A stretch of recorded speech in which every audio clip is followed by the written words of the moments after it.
Good afternoon, everyone. My name is Lynn from Silver Canada Bay. I just want to welcome you back to the second half of today's program. I hope you had an enjoyable lunch. I'm actually here to introduce our next series of speakers, and then after they're finished, we'll have question and answer time a little bit after. The first presentation is actually Wollongong Comic Con. I have a real soft spot for the next series of speakers. Whether you like fantasy and science fiction, comics, online gaming, cosplay, or an unabashed fan of popular culture, you would have heard of Wollongong Comic Con. It allows the young to celebrate geeky culture, and it allows the old who don't want to grow old to relive their youth. It's a must in the calendar of popular culture and has definitely put Wollongong on the library map. And to talk about its success, let me introduce to you Roseanne Travis and Tanya Leonardi.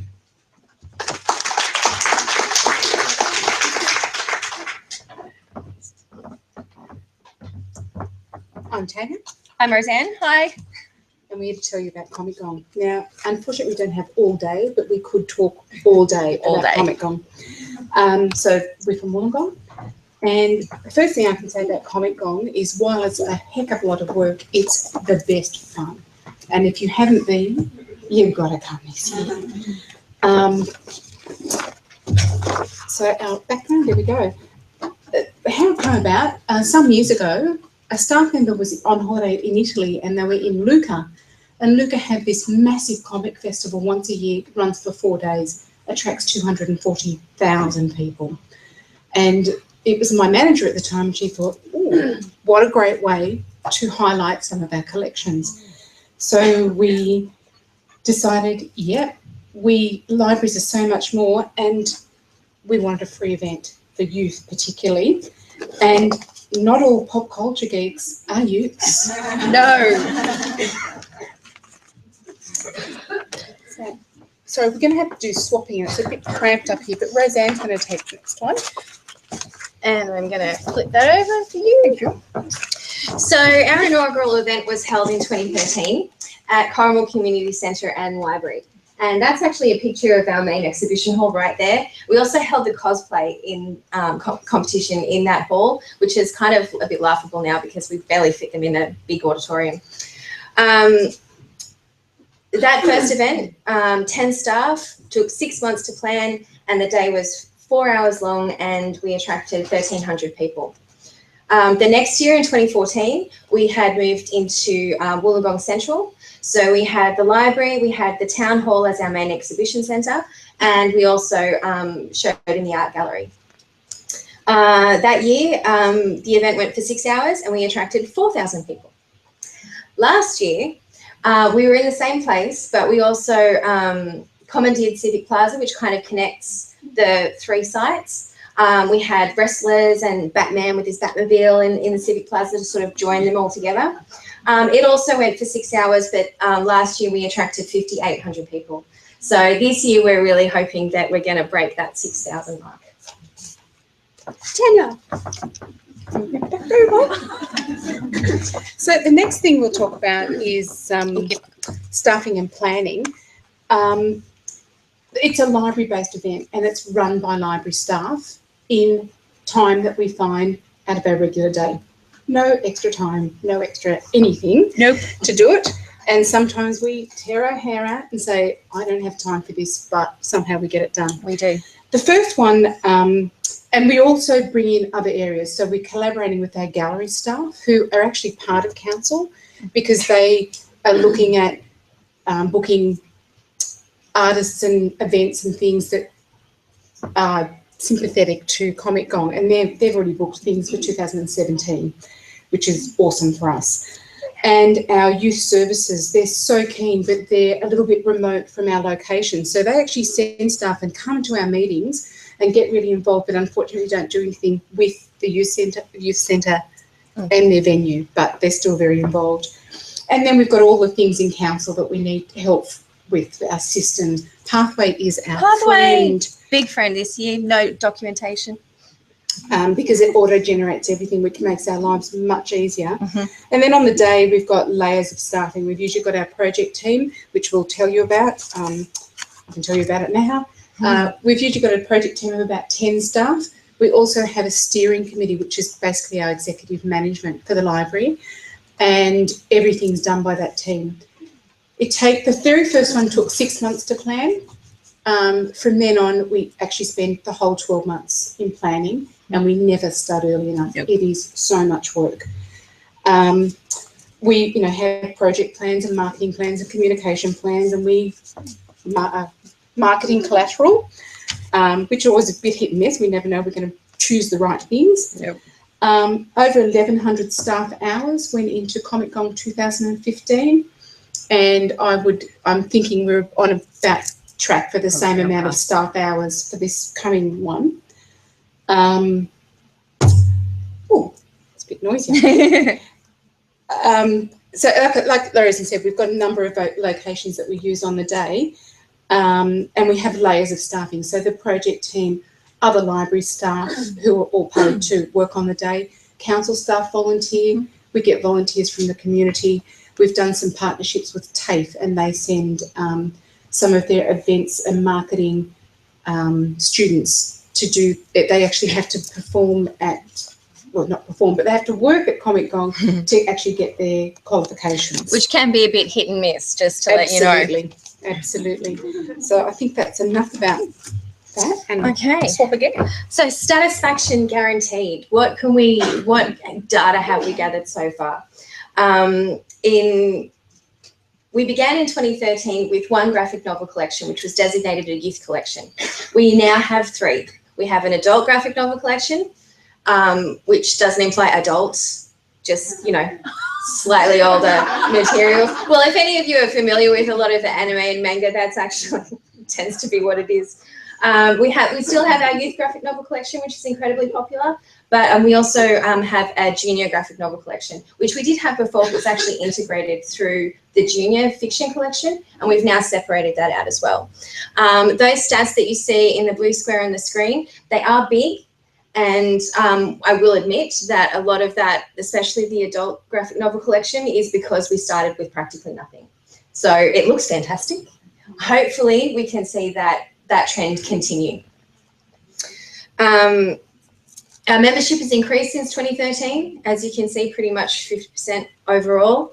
We've had a 23% increase in graphic novel loans, a steady increase in all that turnover from 2013 from 3.5 to 4.3, and an increased participation in youth programs, almost 45% since 2013, which we feel has a lot to do with Comic Gong, but also since the inception of Comic Gong, we've been introducing more youth-oriented and pop culture events. So we do, coming up, we have a Star Wars event. One of our first events was a Lord of the Rings trivia night, and I was Aragorn, had a sword and everything. It was fantastic. You know, Harry Potter, Sherlock Holmes, all that kind of great stuff. And they are incredibly popular. As you can see there, yes, our budget for this year is $38,000. A few thousand of that comes from Friends of the Library especially, and through bits and pieces of sponsorship. But a lot of our sponsorship is actually in kind and merchandise, and a lot of that actually comes from the artists and the traders that like to support us as well. Last year, we do thank the State Library because we had a $10,000 grant, which we don't have to play with this year, but next year, yeah. We've missed the boat on this. So reader's advice. I know that's why we're supposed to be here.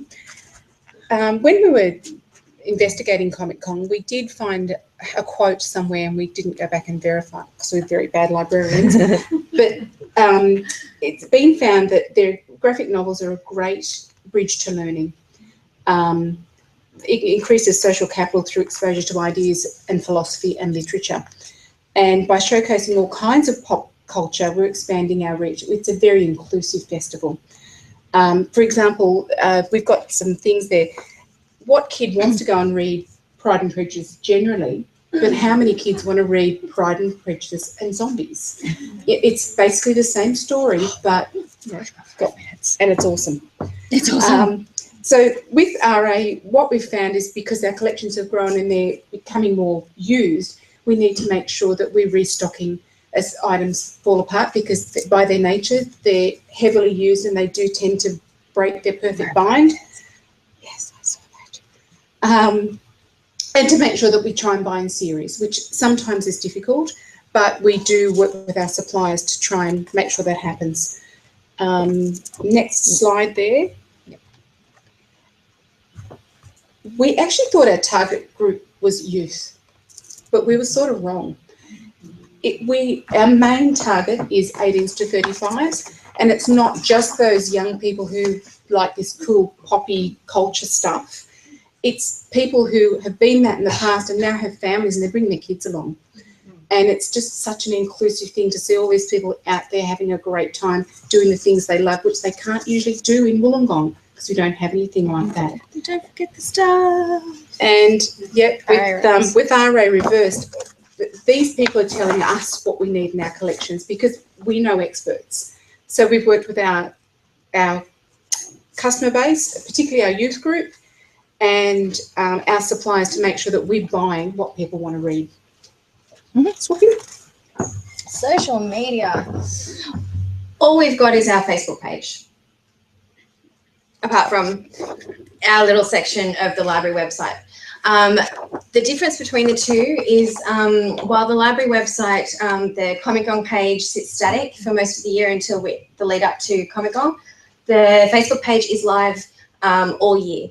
So we make sure that we keep posting interesting little tidbits and pop culture bits to keep people interested, because this is our main source of communication with the public. We have a dedicated social media team that maintain and moderate the page in accordance with our social media plan, and of course the councils, because they have strict rules.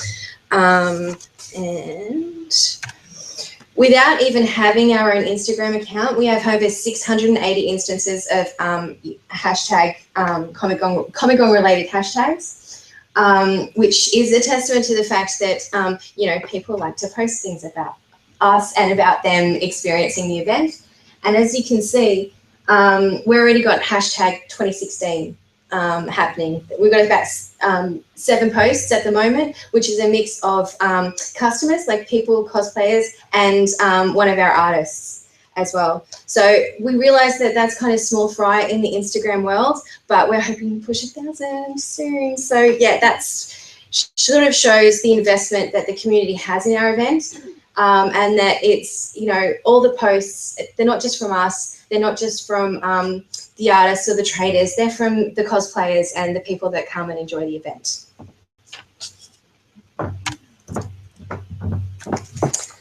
Sorry, I know we're going over time. The event, our belief, it's anecdotal, is that we were the first to run such an event from libraries, as far as we can tell. It's branched off into similar events run by other libraries. There's a number of them out there now, which is awesome because it's bringing that message to the world that there's things that libraries can do for their communities outside of regular stuff. We've won a couple of awards, a State Library Award, and King's Comics actually submitted a Comic Con application at Comic Con New York. New Comic Con, yay! And they won, which was awesome. They won something, I don't know what it was. And we do have a point of difference because we're not commercial. So we bring something to our community that's affordable and accessible, whereas at Supernova Comic Cons, there's a lot of money involved there. And we control what the message is that we want to get out there. There's cons to having the event. The budget's always a problem. No money for special guests. Those sorts of festivals, one of the things they bank on are special guests. We can't afford them. And so we've gotten creative. We've got a stunt guy coming this year who was Wolverine, but no one really knows that. And in the Matrix. There you go. And pros, it's non-commercial. We've had great feedback from exhibitors, artists, and the community about the value of Comic-Con to them. And that's what we want to maintain, that community feel for this event. So on the day, we've got, this year we've got 63 exhibitors who are made up of our Artist Alley and our trade exhibitors, manning 76 tables. And just to shade over, though, 50% of those are returning from last year. So we have a nice mix of new and old. And people are contacting us like at least once a week saying, hey, can we get in on Comic-Con 2016? We're like, sorry, we have a list, but keep out an eye for next year. We do workshops that cater to all ages and all skills, and we're also this year very excited to have the draw off, which is between 2 of our artists that have been around Comic Con since the beginning, and they do kind of like a draw off pitch and everything. It's going to be great. We're very excited. These are some of the activities that we have on the day. Yes, that's a Back to the Future DeLorean. Thank you very much. Sons of Obi-Wan Saber Academy. They play with lightsabers. They do a performance with lightsabers, and then they bring people in to do workshops and teach people how to use lightsabers. So if I'm not careful, that's what I'm going to be doing all day. And what's Project Persepolis? There's Lego. There's robots. Come on down and have a look for yourselves. All of these activities, yes, they are free. We do, you know, face painting and craft activities in the library for the kids. We've got pinball machines, lots of different things. We try and mix it up this year, but keep some of the old favourites. And so Batman with his Batmobile last year has turned into Batmobile with his Batbike this year. Where do we go from here, Tanya? Last one. So where do we go from here? We're pretty sure it's an event forever, well, as long as we've got people who want to come. We're already planning for 2017. It will be the 2nd Saturday in May. This year is the 14th of May, 2nd Saturday. The pros over us can keep in control is we can control the focus, the spirit and the intent of the festival. We continue to grow awareness in our community, and the use and support of libraries has grown from the stats that we've shown you. We may bring in other people to project manage over time. We've got a restructure coming into the Central Library sometime soon, hopefully. And one of the new positions in that restructure is an events librarian, and one of their major focuses will be the Comic Gong project management. The cons are the staff time, which we've already mentioned, and the fact that we're not event managers. We have no background in this area. We've just had to learn on the hop, which I think we've done pretty okay. Yeah. But it is quite daunting for staff sometimes to say, yeah, I'll give that a go. And the risk is that it will become so commercial if we lose control that it won't be what we want it to be. Yeah. So we're exploring grant opportunities, more partnerships, more satellite events, things that are happening in the lead up to and after Comic Gong to keep that interest there. More targeted sponsorship. We started sponsorship for the first time last year, did it again this year, but we realised we could target that so much better because really what we want is cash. Cash. It's very hard to do stuff with this when they give us stuff because, making up prizes is sometimes difficult. We'd also like to explore a permanent volunteer base, certainly way more social media, and that's really getting council on board. It's very difficult to convince councils that we need a stronger social media presence. And I think that's it. Thanks for listening. And please, if you have questions, there are prizes for questions. So if you like a T-shirt or a hat or a badge, after Karen. After Common Conversations. Thank you very much.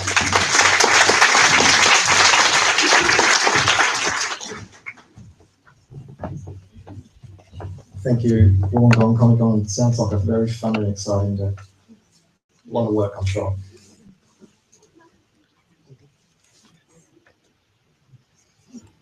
Just keep introducing it. Okay. I'm really pleased to be introducing our next guest.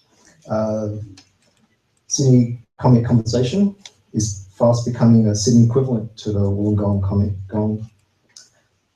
I have to declare some bias as I'm somewhat involved in it, in a very small way. So just let me introduce to you Karen Duarte from Ashfield Library. Thank you. How do I change the slides? Is it just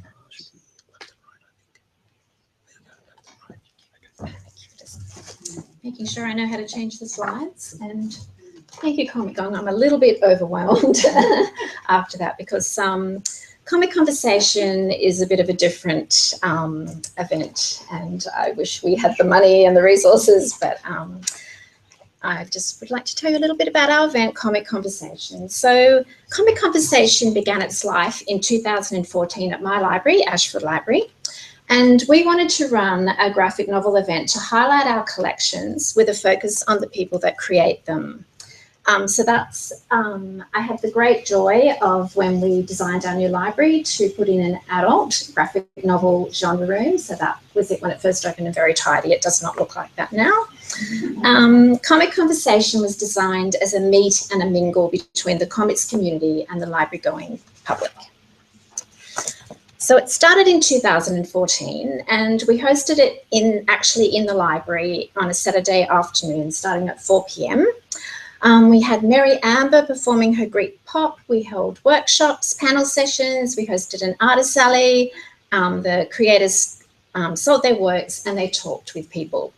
We also provided refreshments to the public and creators, as well as the almost world famous Comic Conversation branded cupcakes. And the year after last year, we had Comic Conversation cookies, which were very popular. So the event turned out to be a success. And we also made a productive connection with the Sydney Comics Guild, and Alex Hammond, who runs the Sydney Comics Guild, is here today. We made a few planning mistakes with our first event, and the main one was setting up an artist alley while the library was actually open, which was not a thing that we ever want to do again. But the vibe on the night was fun, and people flowed through from the panels, the workshops, and the artist alley, and we had a few hundred people that attended, and everybody had a good time. So we decided that we would make it a yearly event. So I had the idea, and it's either a brilliant idea or a really stupid one, but it was to roll the event out across libraries in Sydney for 2015. And the idea was to pool resources and to encourage comics people to travel across the libraries of Sydney. So without much effort at all, and I didn't really do a big call out, but Comic Conversation attracted 5 more libraries. And we thought 6 libraries together for the first year of combined is enough. So the libraries that came on board were Ashfield, Canada Bay, who I've been working very closely with Lim, Canterbury, Liverpool, Marrickville and Sutherland. So we covered quite a bit of Sydney in our first year, but it still basically had a bit of an inner west focus. And we developed the byline, celebrating the best of local comic culture with events, exhibitions and talks across Sydney libraries. So we produced a quirky comic looking program that showcased the events across the libraries, and all the artwork in the program is from the artists that were appearing at the event. So we tried to do so across the week and across the libraries and highlighting the artists that were appearing. So the libraries all came on board with different levels of financial commitment, but we all had the same level of professional commitment and enthusiasm. And so we developed this week-long festival of comics across Sydney libraries. And what did we do? So the week started, we had a range of exhibitions that ran through the week. And very excitingly for me, at Liverpool Library, the week began with the launch of Bruce Moutarde's impressive body of work in Anzac. And Bruce is one of Australia's most highly regarded literary graphic novelists.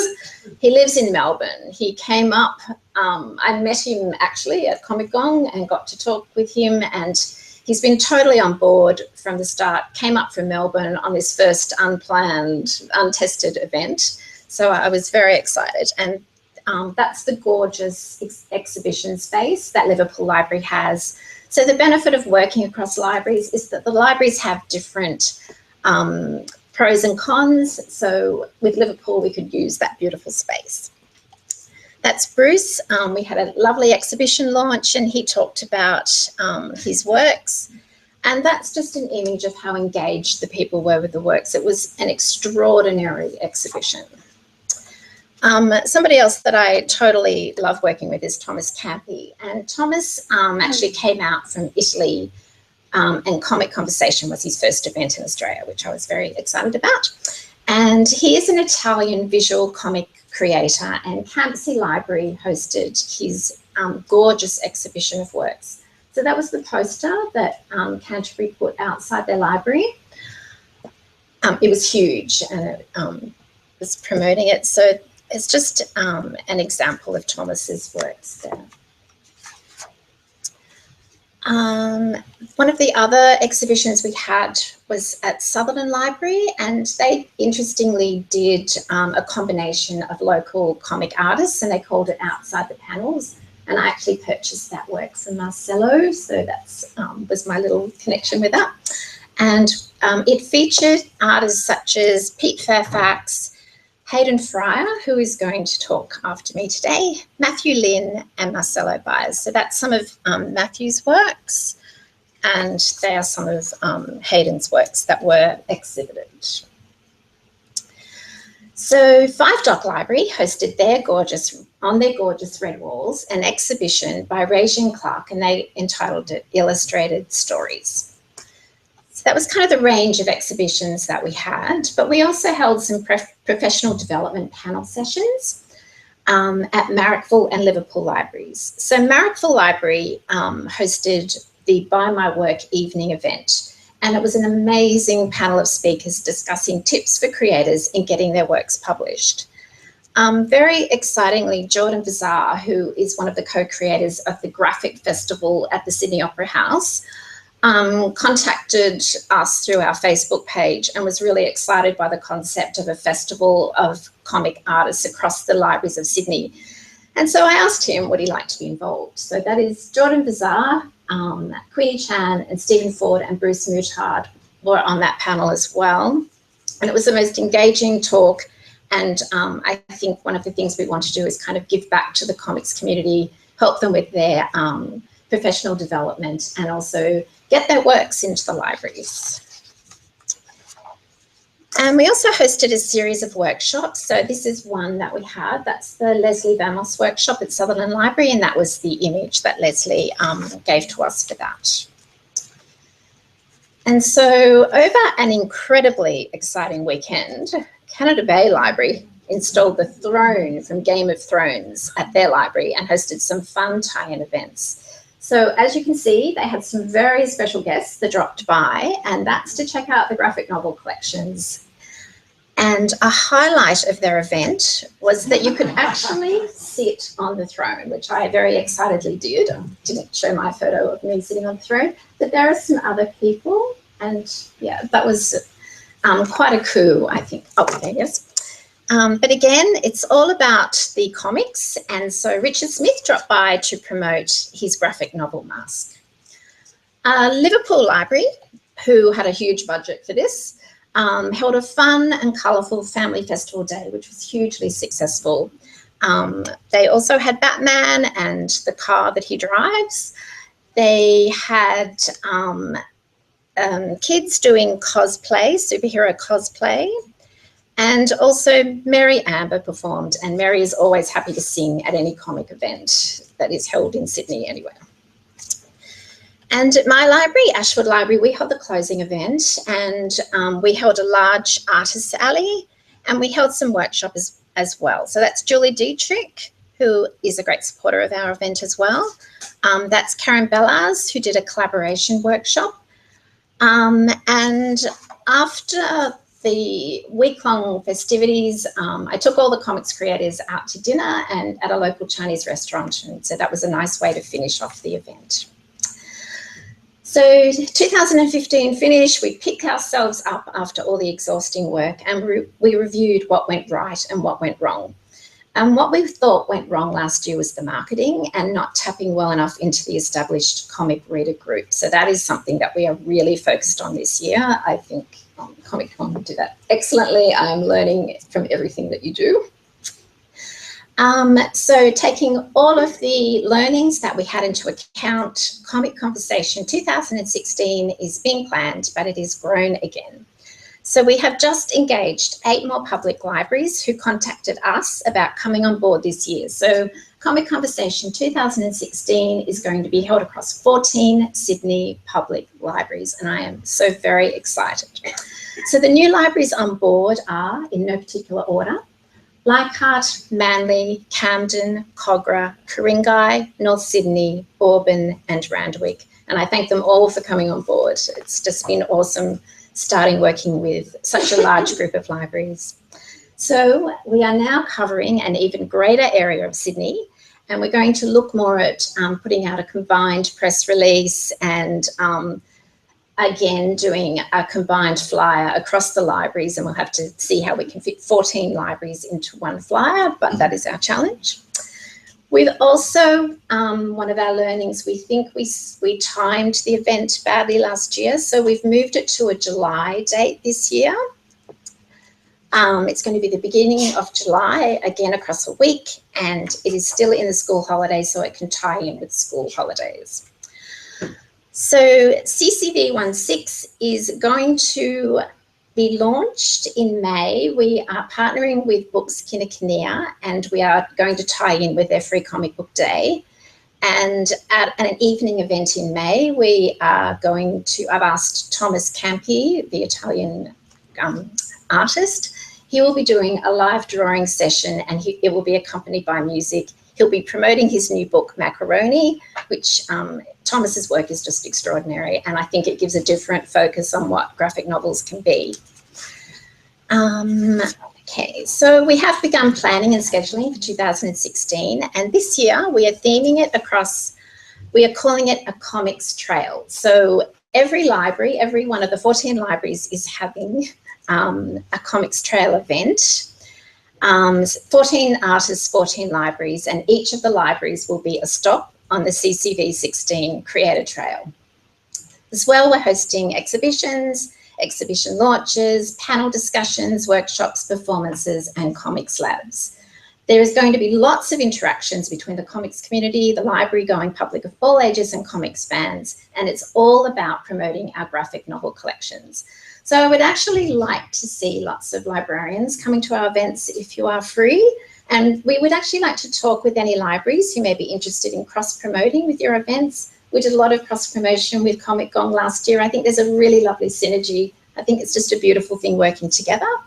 And also, if you were interested in CCV 17, I'm really open if any libraries want to come on board for next year.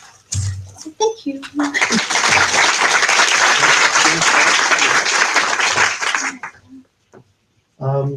Thank you, Karen, and thank you, Wollongong Comic Con. Is there any question? There's a small opportunity to ask some questions, so here's your chance. I didn't bring the prizes.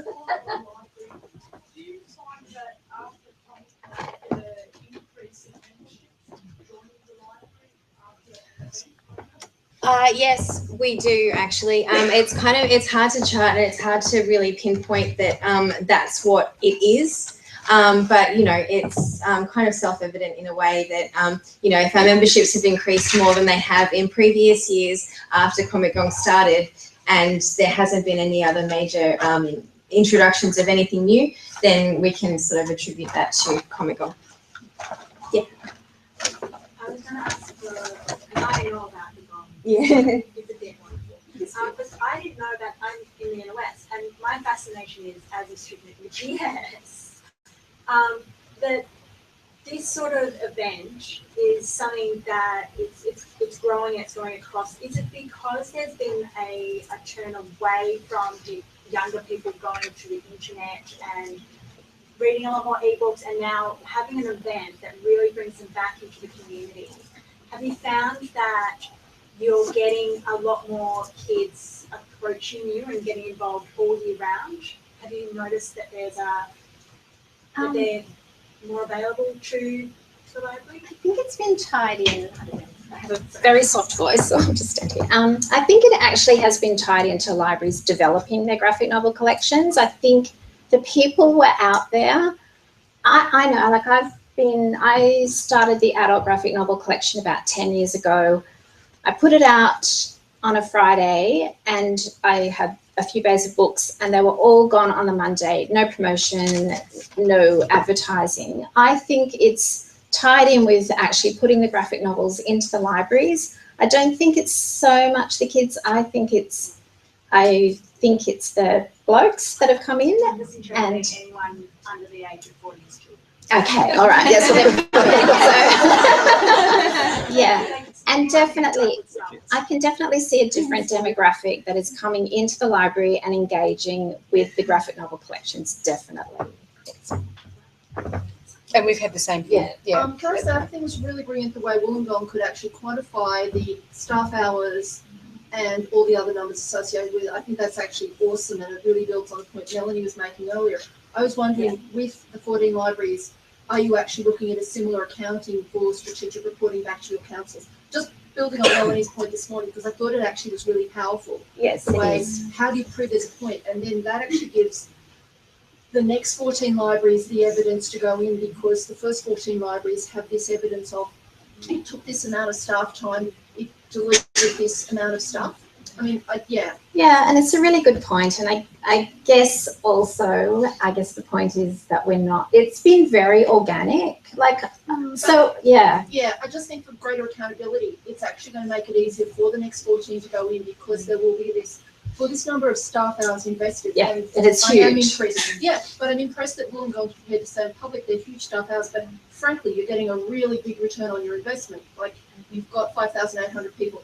You're gonna knock 6,000 over. You'll knock 10,000 over in a few years' time. That would be truly terrifying, I'm sure. But that you're reporting on it so that your council really sees the return on investment, and I think that's impressive. And turnover is such a massive thing. Like, it's so hard to improve your turnover, but the fact that we've been able to raise it by more than one, it's really significant for us. Yeah. One of the problems that we are going to face in the future, and when we get bigger, is that the council is now looking on this as an event that they can take over themselves. Yeah. So we want to keep it as a library focus. We want to, collaborate with the different divisions in council for sure and use their expertise. But, we want to keep this as our event. and there is a danger that council will want to bring in, you know, professional event managers and all that sort of thing, and it can get taken over if it gets that successful. And I did have a conversation with our divisional manager a couple of months ago, and he was asking me the same questions. He wanted not just to quantify it, but to be able to show that, you know, it was having, not only that it was popular, but that it was related to libraries and what we do, which is a hard thing to quantify. We can say that we spent this many hours, we spent this much money, this many people came, but to prove that it relates back to us and what we do as a profession is what we really have to keep a hold of.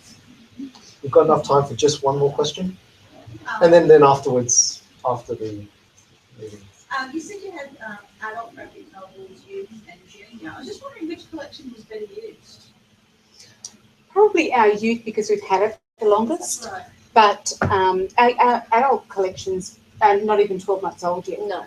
And it's still quite small, but across the board there's been an increase in use. But the youth one is the biggest one and the most well known, so definitely that one. Well, I mean, as part of our adult graphic novel collection came from the youth graphic novel collection as well, because it kind of, stuff got lumped in there because it was considered to be a youth, something that the youth wanted, when in actual fact, as we've been talking about, you're talking about a much bigger age range.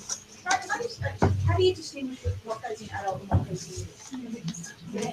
We work with, we have a specialist supplier now, so we get our graphic novels directly from Peter Powell in Sydney, and they have been, them plus our staff work together to work out because a lot of graphic novels will and comics have ratings on them, and generally speaking we kind of try and stick to that. So, and getting that information onto the catalogue is also handy. And where we had things we had to move, it was actually opening it, having a bit of a look. That's an adult one, that's not. So we had some in our fiction collection that had come through for youth that just weren't suitable for their content. So rather than get rid of them, we just put them into our fiction collection. So they all got drawn back out and put into a graphic novel collection. But it is the same concept as your adult fiction, your youth fiction, and your junior fiction. Yeah, it's who the market is. And it doesn't mean that there's anything explicit or, you know, it can be quite a sweet story, but who's the market for it? It's the same concept. Yeah, and you have different, I mean, because graphic novels aren't just, you know, superheroes and anime and manga and stuff. It's, you know, lots of different things. We will see. Thank you very much. So I've got some giveaways, so if anyone's keen, those people who asked questions, please, you can certainly have one. And anyone else, just please now. While they're handing out prizes, just give them a good clap. Thank you to Roseanne, Tanya, and Tanya.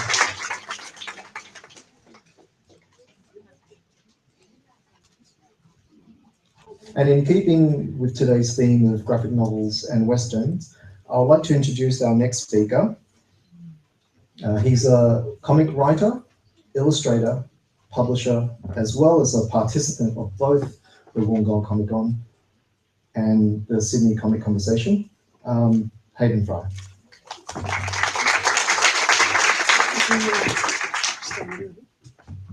How good is this? Oh, you can actually hear me. Awesome. Okay. There was more of an introduction for myself, so I might just skip over this briefly. But I was established in the early 2000s. My first publication was in 2002. In that time, I've produced probably about 20 comics and about 5 collected editions. So these are everything from about 3 or 4 different series, single issues, and then collected into what you guys are probably aware of, more of a graphic novel book. Some more comics. Cover is the Western one, which is kind of referenced here. Okay, the actual meat of this. In the last 12 months, there's been over 200 comics produced annually within Australia. These were by Australian creators, and these guys are mainly working outside of their day jobs to produce these works. As a consequence of a very small market that we have here in Australia for Australian works, most of these guys are actually self-published. About 75%, I think, from the last last check, I think it was last week, was actually an audit that was done, a survey that was done to critical creators. And yeah, about 75% of them were actually self-published.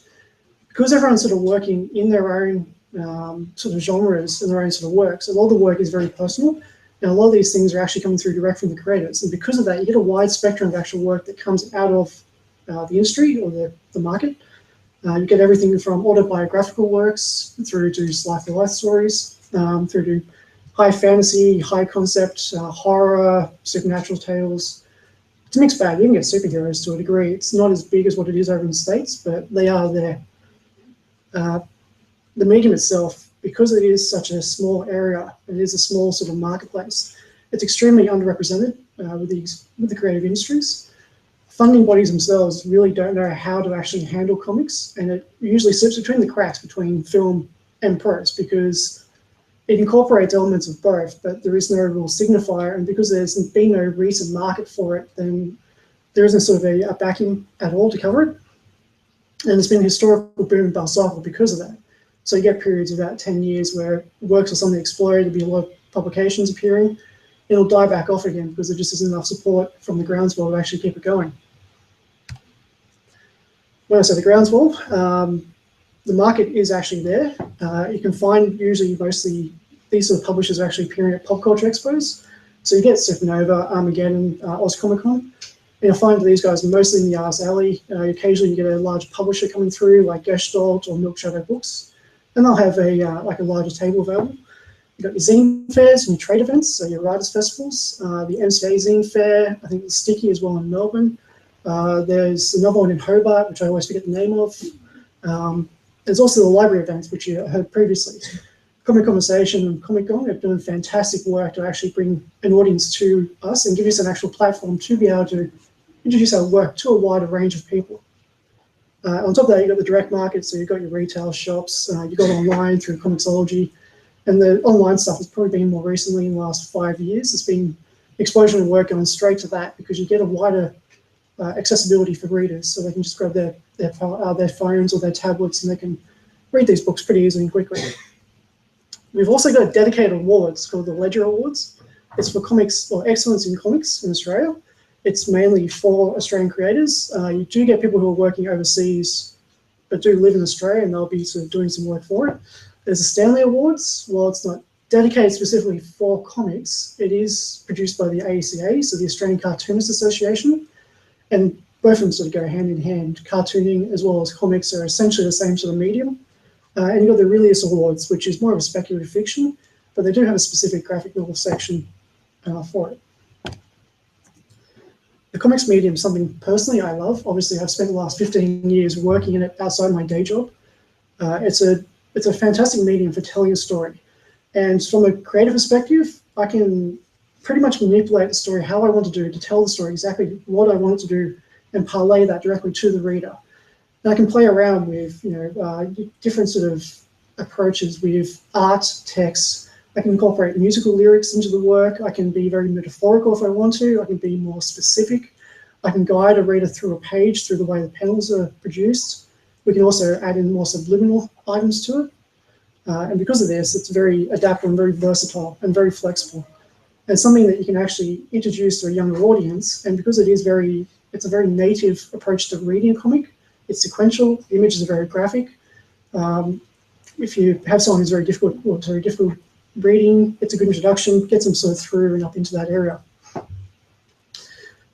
Pretty much covers that. Now, Westerns. I might as well keep this on topic for today. In the 40s and 60s, there was a large market, a very large market for Australian comics. And there's a lot of actual work being produced locally, distributed through newsagents and through corner stores and drugstores, I believe. My historical elements are a little bit mixed there. A lot of the works were covering everything from romance to sci-fi to detective stories to westerns. And these western stories were basically based on colonial works. So they were reimagining stories of bush ranging, living life on the land, colonial towns, established towns, and that sort of western motifs was sort of slipping through the work. And while it wasn't something that was a direct influence, it was something that was definitely paralleling with the stuff coming out of the States. At the end of the 60s, the whole market was killed pretty much by an import ban that was lifted.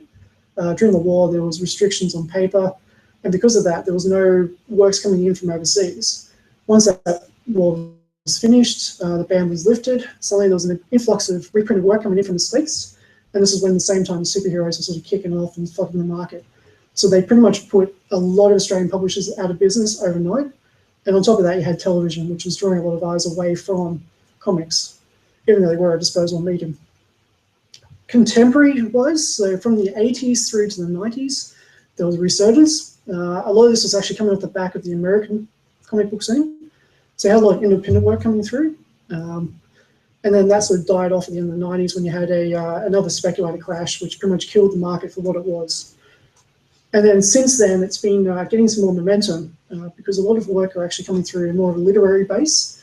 And you had the explosion of graphic novels as a viable medium. And what you found was in the last probably 10 to 15 years, a lot of these works are actually expanding, and people are actually spending the time to develop projects and works that are actually very in-depth and cover a lot of different range of genres, content, and even executions. There's some very peculiar works that appear out there in the scene. Locally, Westerns themselves sort of snuck through. While they weren't really as strong as what they were in the 60s, or in the late 50s, I should say, they do still exist. And the three titles I've got there on the right-hand side, the Eldritch Kid, Cranburn, and Pistol Horrors. Frank's going to kill me for pronouncing this wrong anyway. These works themselves are actually mixed bags. So what they'll do is they'll have Western motifs and Western genre as a backbone, but then they'll introduce other items into the actual story. Like in the case of Eldritch Kid, it's actually a supernatural tale for the Wild West. Cranburn's actually more on the lines of Mad Max, where it's a post-apocalyptic world. And George Miller himself doesn't say it, but Mad Max is built on those Western tropes and archetypes. Speaking of which, my own work, Cobber. This is the most recent one I've produced. It's an Australian contemporary Western, so I've taken those Western elements, repurposed them into more of a contemporary setting, set it in Australia. So a lot of the dialogue's very on the nose Australian. Oh, there is probably a term for it. It's very colloquial. But yeah, a lot of the sort of stuff that's in the work itself is actually based on the structure of a Western. And those Westerns themselves actually snuck through even in film, which is a big influence for me. So you get a lot of action stories that are actually told on those structures that were first established in Westerns and using a lot of those themes. So you had your mysterious gunman who's appeared out of nowhere to cause havoc in a small town. In this case, I've also introduced some Scottish elements. So you've got the Bloody Heart, which is the tale of the Black Douglas and Robert the Bruce, his heart being dragged across. Kind of gory story when you actually go back to it. And lastly, this is the project I'm actually going to do a small plug on at the moment. I've got a Kickstarter for it going up. It's actually live for another 2 weeks, I think. It's a graphic novel. It's actually a series I produced probably between 2012 and 2014. It's a highly emotional tale. It's a character-driven tale. It's a story of 3 characters that have crossed paths in love, death, and revenge. The story itself focuses mainly on the love section of the elements, and it's actually covering a lot of sort of grief work. As you can see in the pages here, which I don't know if they're reproducing or not. But yeah, the book's currently available. I'm hoping to actually have it available on a BentoNet system, which you guys will probably start hearing about probably in the next couple of months, I'd say. It's going to be a sort of a front end for librarians to be able to order books for their collection. And it's going to be showcasing a lot of Australian work and a lot of Australian publications. So if you haven't already increased your graphic novel collection, that'll be a great way of doing it, and then implementing a local aspect to it, which will go hand in hand with any events that you run with Comic Conversation and Comic Con. Pretty much that's it. Hopefully I can go over time. Thank you. That's really thank you from us to you. Thank you, Hayden. Have we got any questions for our illustrator?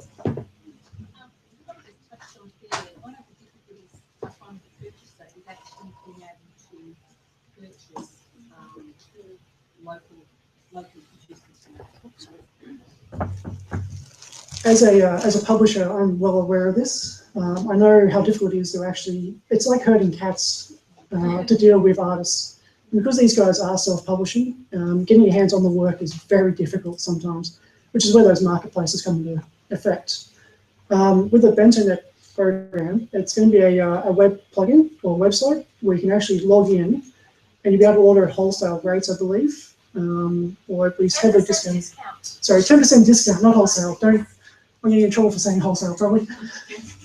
But the idea is that will actually give you guys a front end to be able to sort of get in there and order that work nice and easily, as well as a collective. I do believe you can order a fair few graphic novels through Kinokuniya, but their collection is limited by books which have ISBNs, and being self-publishers, a lot of people aren't actually aware of what's required for the market. I would suggest that you encourage them to get ISBNs from the National Library because it will actually enable a lot more purchasing to be able to take place. Yeah, as well as through the registrations that they get through, I can't remember the name, Bowers and something. Also may help address legal deposit, and I know that's probably not what you want to hear, but it guarantees. Actually, I'm a firm believer in legal deposit. While I create comics in Australia, I'm actually I'm foremost a fan of Australian work. And I've got a personal collection that goes back since I started doing the production work myself. The State Library have a legal deposit, but when you actually jump on the website and have a look through the list, there's a lot of works that aren't actually on there or even referenced, because while people are self-publishing, they're not aware of legal deposits. There was a push a couple of years back. I know there was a few people doing the rounds of various conventions and asked Ellie to get the word out on it. These guys are actually, or these creators are actually working in isolated pockets a lot of the time, and you'll get a collective per state. So for Sydney, for example, there could be, say, 50 to 60 creators working in the Sydney Basin. So that's anywhere from Newcastle to the Shoalhaven area, out to the Blue Mountains where I am, to even further to Orange, and obviously back along the coast. And because everyone's so widespread, these works themselves don't get outside of those areas.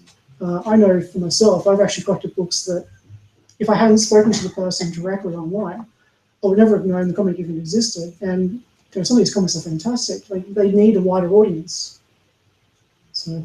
And also, I'm going to do the local studies plug, because if you've got comic writers in your area, you should be collecting of your local studies collections as well. Exactly. The great thing about Comic Conversation, because it is a wide expanse of libraries, I can pretty much guarantee there's going to be someone who's going to have created a comic in your area that's going to be very much local to your local library. And they'll be more than happy to get on board. It's a good promotion for them, as well as for you guys, and it gets into it gets you into the community itself. So the idea is that you can really amplify on each other's backs for that. Yep. Just leading on from the legal deposit and stuff, is that something you mentioned that there was a push at it about that and things like that at conventions in previous years? Is that something that you think personally that we could do, like us and say Comic Conversations could do more of for? Definitely, for the legal deposit, it's an archival resource, and something that we don't actually have in Australia is a definitive resource for works that are created by Australians in Australia. There's a handful of collections, and there was a site at one point, probably when I started, I think it was running from like 95 to 2005, called Comics Australia, and they were actually listing whatever works came through. But the main issue you have with these sort of resources is they're governed by people who are only collecting the works themselves. And even if you look online now for Australian comics, you'll find a site by a gentleman who's based out of Sydney, and it actually cuts off around 2008 because he lost interest in collecting the work after that, which is a shame because there's been a lot of work in the last 5 to 10 years that should be listed and should be made available and people made aware of. Anyone else? Nope. Okay, guess I'm done. Thank you.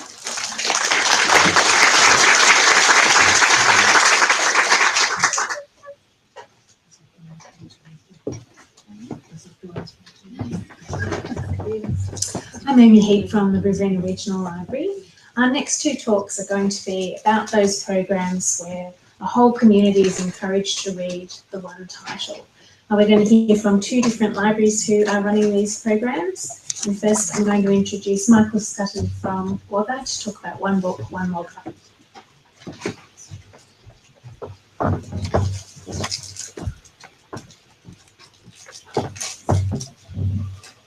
Hello, good to be here. I don't have a slideshow, I apologise, which is probably a good thing anyway after seeing all those awesome graphics that were up there for the last half an hour. I couldn't compete with that. So one book on Wagga. What I might do is just quickly give you a rundown of how it's run and organised in Wagga, and then Shirley will give her presentation, then we'll take questions after that. I actually picked up the idea of one book, one city in Townsville. I did a stint there in 2013, and they had a really successful one title, one Townsville, that was called. So a nice bit of alliteration. And yeah, so they've been doing it for 5 years. So I was involved in their program. Then came back to Wagga, suggested it to management, and they were like really keen, like from the get-go.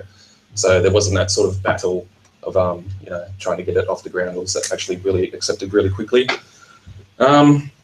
So nitty-gritty stuff, how do we select the book?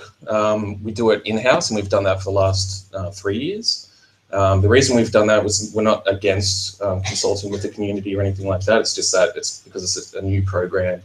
We just want to sort of like get it off the ground first, and then maybe in the future we'll look at involving the community in the selection of the title.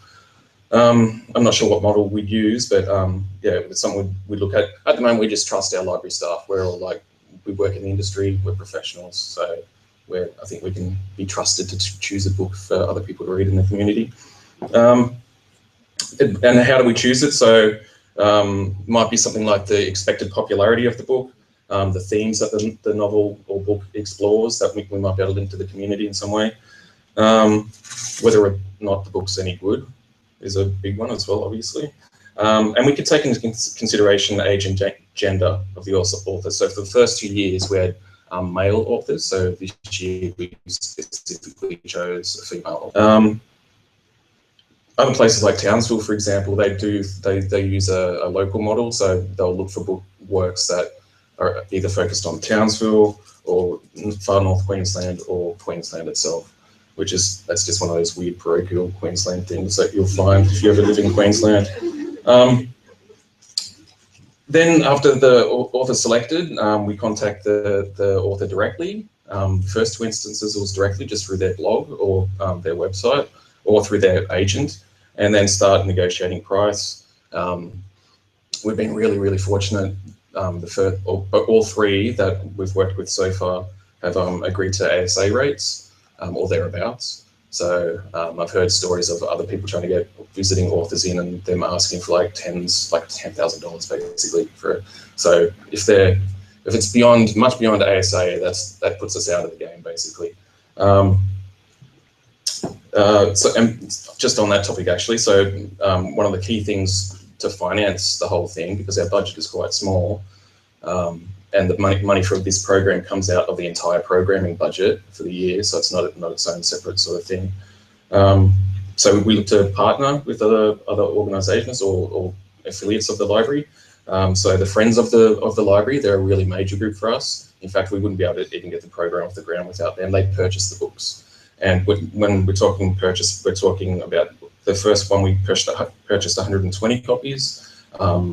And 100 copies, I think, this year were purchased. So it's not a small outlay. We also work with the Riverina Regional Library, where Amy's from. So for everyone who is not familiar with how that works, Wagga's a branch library, part of the Riverina, so much branches, and Riverina Regional Library is like the umbrella organisation that sits over the top. And they happen to administer a really, really successful book club system. In Wagga alone, there's 50 book clubs. So that's like an immediate network to sort of tap into to promote One Book, One Wagga, because it's promoted as a book club that covers the entire city. So why wouldn't someone who's already in a book club be interested in that sort of thing? So they actually, yeah, we're really grateful for RL's help in that regard. And we've also partnered with the RSL Club in Wagga.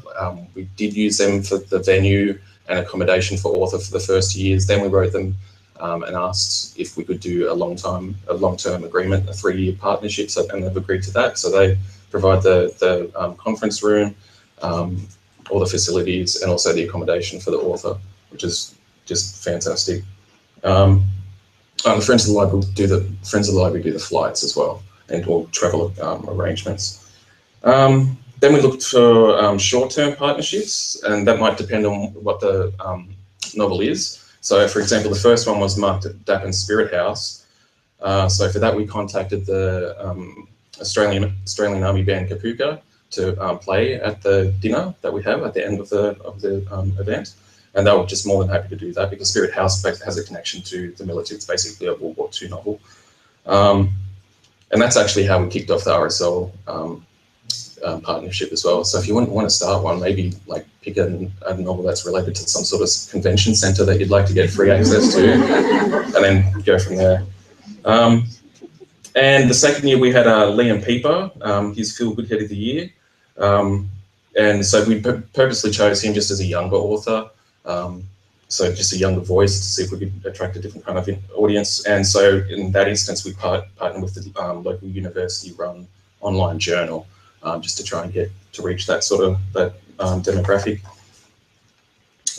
Timing and duration of One Book on One More Go. We launched on February 14, Library Lovers Day, aka Valentine's Day. And then the author visits it in May. So we're looking for a minimum of 3 months lead-in for the author visit. That's just to maximise the loans, but not too long that it sort of gets a bit tired. So we think we're settled on 3 months. Marketing, so all your regular stuff really, just your Facebook page. We do have a dedicated One Book, One More Go Facebook page as well. It is with, I think it was the Wollongong example, you guys have a Facebook page as well. And yeah, so there is that difficulty of like the event runs for 3 months of the year, and then what are you posting about for the other 9 months of the year? So you do have to sort of keep it up to speed and keep regularly posting, otherwise it just dies. So that's one of the issues. And obviously the library Facebook page, we use that. And we do a lot of print out flyers and put those into books, similar books, the books themselves. There's a specialized logo up the top there. Each year we change, the design stays exactly the same apart from the year. Obviously the last year was 2015. And the color will change too. So this year we've gone with like a red, sort of red pinky sort of color. Previous times it's been like purple. The books themselves, so as I mentioned, we purchased like quite a few, 120 in the first instance, although some of those are quarantined and go into the RRL book club circulation. So we might end up with anywhere between 70, I think we had 70 available for loan in the first year, and this year we've got something like 50, I think, actually on the shelves. And that's obviously in the fiction area on dedicated face-out shelving. And behind each book, because I'm not surprised now because it's been going for 3 years, but there's 50 books on the shelf, and I look at it every day when I go to work because it's just before you walk in the office. And there's only ever like 1 or 2 on the shelf at a time. So it's a really, really popular program. And to make the shelf not look just bare and empty, we also laminate some covers of the book to sit behind them to say unavailable now with reserve a copy. The loan period we keep as the same as a regular book, which is it's 4 weeks at Wagga Library, but you can't renew. We used to have it as when we first started One Book on One Wagga, we had it as a 2-week loan period, but that was a little bit short. So, and we have enough copies to cover the 4-week loan period. So we go with 4-week loan period, but no renewals. So then we have, so we invite the author, obviously, after that 3 months, or we do it 3 months earlier, to a dinner, a gala dinner. And ticketing for that event. So previously we've done that in-house. So that involves designing a ticket, printing the ticket, distributing the ticket, and like selling the ticket at the library front counter, and it's like a pain in the ass. It's like a massive pain in the ass. So like we were really happy when RSL, one of the conditions of them partnering with us was that they took control of the ticketing because they get a cut of each ticket. And I think it's like 20 cents per ticket. So we're happy to have that 20 cents per ticket. It's like, yeah, it's so, I definitely recommend, I know it's not feasible for a lot of libraries, but if you do have access to an automated ticketing system, definitely go with that. It just makes it a lot easier to control, especially when we've got lots of staff on the desk and it's just too hard to keep track of what's going on. And we're selling, like the first one, there were 100 people, so it was 100 people at the dinner sort of thing, 100 circuit tickets to sell. The format of the dinner itself, so it's an interview style, on stage in two parts, two interviews. The first year we engaged like a local media celebrity, maybe celebrity is not the right word, personality, local media personality to host the event, to conduct the interview. But he had an unfortunate accident with a soccer ball. And well, actually, I better continue what actually happened. Otherwise, there. So he damaged his arm Italy standard, kicking a soccer ball around. So, and that was like literally at the last minute. I think it was about a week out from the event or something like that. So we actually were like, oh my God, what are we going to do, sort of thing. We contacted Amy Heap, who was just speaking before me, and she like went, yep, I'll do it. And turned out she was absolutely brilliant at it. And in fact, we've kept her for the next two as well. So that was just like a weird, good piece of good fortune for us. And Amy develops the questions herself and conducts the interviews. Basically, it works with the first interview. So the guests, people arrive. We'll have a band usually. So Kapuk Army Band, we had the first year. We had just a duo for the second one. People take their seats, and then the interview will be conducted for about 20 minutes between Amy and the author, while the entrees are being served. And then Amy and the author take their seats and have their entrees, and then dinner is served, and all the while the band is playing through that dinner service. And after dinner service and dessert, Amy and the author will take to the stage again for a longer interview, a 40-minute interview, and then questions afterwards.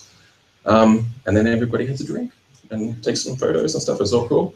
Other events and programs surrounding the event. So for the first one, we held a writing workshop with the author, Mark Dappen. And I think we charged $20 a head and had 12 places, and they all filled up. But the weird thing was, when I picked Mark Dappen up from the airport, I was saying, oh yeah, so the writing workshop is full. People pay their $20, and he was like, oh, that's interesting. I just came from Adelaide, and I conducted writing workshops there, and they were charging $160 a head. And I was like, oh. But I mean, I don't know if we would have gotten away with $160, but it just goes to show sometimes with libraries and programs, I think we don't value them as highly as what they are valued sometimes. So yeah, just something to keep in mind. We've tried monthly book club meetings as well, so actually inviting people as the 3-month event happens. Each month we'll hold a book club meeting in the library. And we've held a short story competition as well. But they're really just like the side. Originally the idea was to grow the event bigger and bigger, but I think what we're trying to do now is just focus down on the actual quality of the author and quality of the gala dinner at the end. And once we've got, because it's only into our third year now, then I think we'll start expanding it a bit more. All right, that's me. Thanks.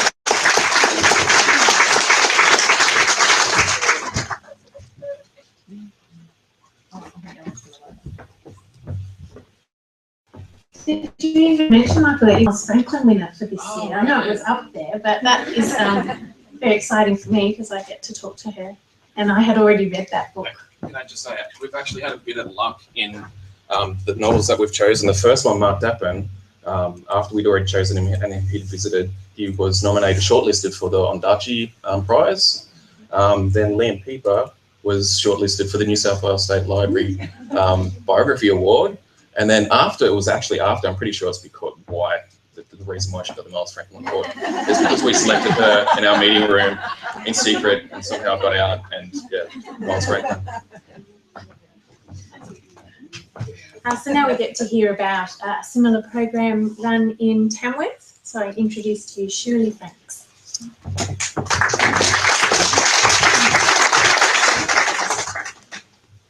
Thank you. Well, it was really interesting actually hearing about WOGAS, because ours is done a little bit differently, so it's interesting.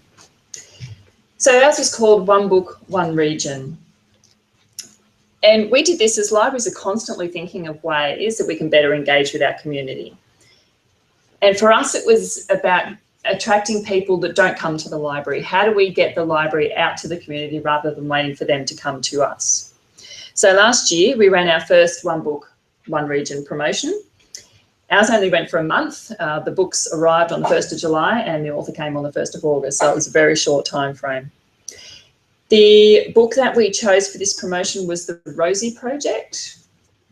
If you're not familiar with it, it's about Professor John Tillman, who has Asperger's and he decides he wants a wife. So he develops a 16-page questionnaire for them to fill out so he can work out exactly who he should be with.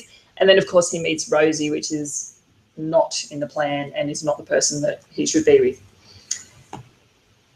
So we actually purchased 300 copies of the book and directly from the publisher, and we were lucky we got given quite a good discount for that. And we have 15 branches, so we sent them out to all of our branches. A third of the books were put onto the catalogue and the other 2/3 were actually taken out and put out in the community. We gave them away. The books that we did have on loan, we actually had on an express loan for a week only so that we could turn them over as quickly as possible. And we did also purchase multiple copies of the e-audio as well, so we would have that available. So we made these bookmarks to explain the promotion and invite people to the author talk, and they were put in all of the books. So it just says Central Northern Regional Library is encouraging the whole community to read The Rosie Project by Graham Simpson. Pass this book on to a friend, discuss it and hear Graham speak at Tamworth Library. And then it just says when the author event will be happening. We also had some stickers made that were put in front of the book, and these were for the ones that we left around town and gave out. So they just say, when you have finished reading this book, please pass it on to a friend or return it to any Central Northern Regional Library branch. And they were made up in-house by one of our designers. So delivering to the local community. In Tamworth, we sent our 2 reader services librarians, Amanda and Ita, out to deliver the free books to local businesses around Tamworth. They were given to cafes, hairdressers, government agencies, educational services, medical services and gyms. As you can see, there they are setting off down the street. So as mentioned, this is Steve. He is our van driver. He was not driving at the time, just to clarify. So the Central Northern Regional Library covers 6 council areas and 15 branches. Our furthest branch is 2.5 hours away from Tamworth. And so Steve does deliveries to each of those branches. So he had the great task of delivering the books to all the branches. So we made sure that all the branches were involved. And we also have some smaller villages within as well that don't necessarily have libraries but are just deposit points. Now, most of our branches are run by one library staff member, and we really encourage the branches to get out into their community and use this as a way, as I mentioned, of engaging those members of the public that may not come into the library. So instead of them coming to us, we were going to them. And as you'll see, we've got some really great photos of the members of the community. So here we have Werris Creek. I've chosen that because that's actually my hometown. It's a little town of 1,700 people. So you can see there we've had some photos taken at the Werris Creek train station, which is quite a heritage building, the community shed, and what for us is a pharmacy, cafe, toy store and gift shop in the one building. This is a Guarda Shire Council meeting. Now Guarda is where our Bingara and Warialda libraries are located. So the books were taken to the local council meeting, and that was a really great way to let the councillors know, hey, the library's here, we exist and we do really great stuff. And it was really good promotion. And you'll also notice there that we did have some red balloons made up that we sent out to all the branches as well, just to help with promotion. So the next few slides are a number of photos of people reading the Rosie Project, either on the street or in their place of business. People were really good humoured about posing for pictures for us. And again, we wanted to show that it was a community project and put the library back into people's minds. It also really helped that the book's bright red. Really stands out no matter where we put them in the photos that we took. So this is just a bit of examples of the broad spectrum of people that actually were reading the book. This poor gentleman at Services New South Wales, I think got thrust a book upon him. But as I said, everyone was great and they were really happy to participate. So we've got a hairdressers there, someone at the gym, they were taken to the gym, the local bank, the policeman who came into the library. I think that's Vinnie's on the other end. So for us, the major part of the One Book, One Region promotion, rather than having a dinner, is we had the author talk. We couldn't have Graham speak at all of the branches, so he just came to our main library in Tamworth. On the day, he actually had a bit of a thing. Yes, he would come to the library to talk, but only if his wife could come with him and talk about her new book as well, so that was fine. We thought better to have two than none, so that's not a problem. And it actually worked really, really well. And they were interviewed by Kelly Fuller, who is our breakfast presenter on the ABC New England Northwest Radio. So we had just over 100 people come for the author talk. It was held in the library, as I mentioned, and we were really happy with that amount of people. Our friends of Tamworth Library put on the afternoon tea, and we only have one bookshop in Tamworth, and they came and they sold the books. And they did actually sell books, even though we had distributed them throughout the town. We thought, oh no, what's going to happen? But they still sold them because also the Rosie Effect, the second one, had come out at that time, so people were buying the second one as well. And they were both great. They spent heaps of time signing books for people. And Graham was a really great speaker. We have author talks all the time, but he was really enigmatic and full of energy. And even when we were just doing the sound check, he was entertaining the entire library. He was fabulous. And we had really, really great feedback. And we even had people coming from a lot of our branches, particularly for the author talk as well, which was really great. So media coverage, we're really fortunate to have great media support for the library in Tamworth. Here is myself and the library manager, Kay Delahunt, in the paper with the pile of 300 books that we bought. We basically rang them and said, you've got to come down now so you can have a photo of these books before we start distributing them everywhere. And I did some radio interviews as well. So the promotion, we obviously did the media release, as I mentioned, the newspaper articles and radio interviews. Promotion materials, we bought the balloons. We did use Instagram. For us, that wasn't overly successful because we didn't have an Instagram account. We set one up particularly for this. So we didn't really have the time to get the word out there. But having said that, it was really great for us because it was a way of tracking all our photos. So we made sure that we tagged everything. So if I want to have a look back at photos, or if you want to have a look at the more photos that we took, just go to hashtag One Book, One Region, and you'll see a lot of the photos on there. And Facebook was really great because a lot of our individual branches have their own Facebook pages, and they were able to use it how they wanted. Corinda Library did a fabulous thing where they got a member of their library to hold the book, and then they would actually say, you know, this is John Doe. He has been a member since 1989. He's currently borrowed up to 3,000 books, and his favourite genre is mystery or something like that. So it was a really, again, a really, really great way of getting the community involved and making it really local. So just some statistics. As I mentioned, we purchased 300 books. 100 were put onto the catalogue and 200 were given away. The books were divided up similar to how we do with the budget. It's all divided up on population and that kind of thing. So I think about 50 ended up at Tamworth and the rest were kind of spread out to the different branches in terms of what were on the catalogue, and then similarly with the 200. We had a total of 350 loans over the promotion period, so that's only from 100 books over a month, so we were really, really happy with that. And we had 75 loans on our e-audio as well, which was great. So some recommendations. You need as much lead-up time as possible. The way it worked for us was we had the author booked in, so we knew that he was coming. And then we suddenly decided, hey, let's do it as a One Book, One Region project. So everything was suddenly all thrown together, and that's how we went with it. So we didn't really have a lot of time to get it organised really, really well. So make sure you've got as much time as possible. You need to allocate the money to buy the books. And we basically took it out of our current book vote. We just used the money that we had. This year, we're hoping to do it again this year, and we have set aside, we've asked each of our councillors to put in a bit of money. They saw the value in it, so we've now got some money aside for it. You need to select a book that is appealing to as many people in the community as possible, and that's a lot harder than it sounds. And so we tried not to sell it as a romance, because then we knew that the men wouldn't pick it up, because we knew that the men that had read it really enjoyed it. So it's trying to find something that will attract the most amount of people.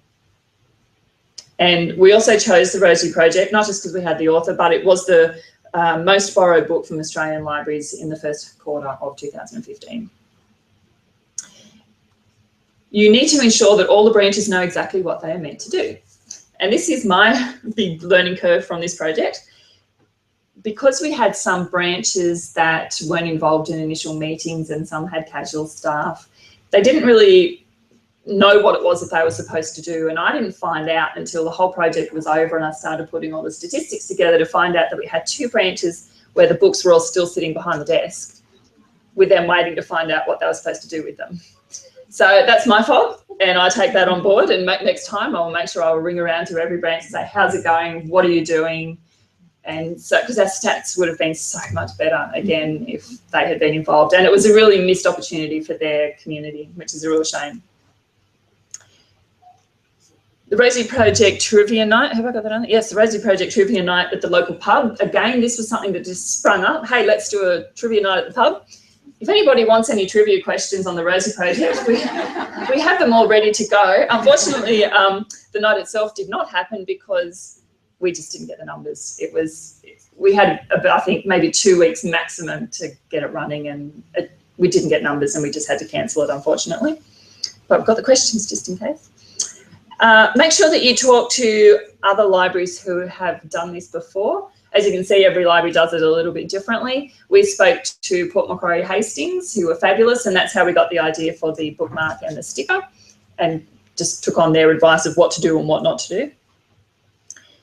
And decide what you'll do with the leftover books, because you will have leftover books. I have a pile of about 30 still sitting in my office, and every time someone comes near me, I hand them a book. Because we had 50 books that were allocated to Tamworth on the catalogue, we can't have 50 copies of the book on the shelf at the end of it. So I sort of keep an eye out, and every time we hit about 5, I start pulling some off. So when we already had a book group set of the Rosie Project, and you don't really need more than one. So it's just kind of thinking, what are you going to do with them? So we've done speed dating events where we've made sure everyone's left with a book, or we have a Homeless Connect event where we'll take them out and give them away. So just sort of having a plan so you're not stuck with books. We didn't have too many of the giveaways turn up, which was great. So they obviously kept circulating, but certainly the catalogue ones you've got to. And then I had the branches sending theirs in as well, saying we don't need them, here you go. So we ended up with a lot, but we're gradually getting rid of them. So that's good. And that's all I have to say. So, thank you.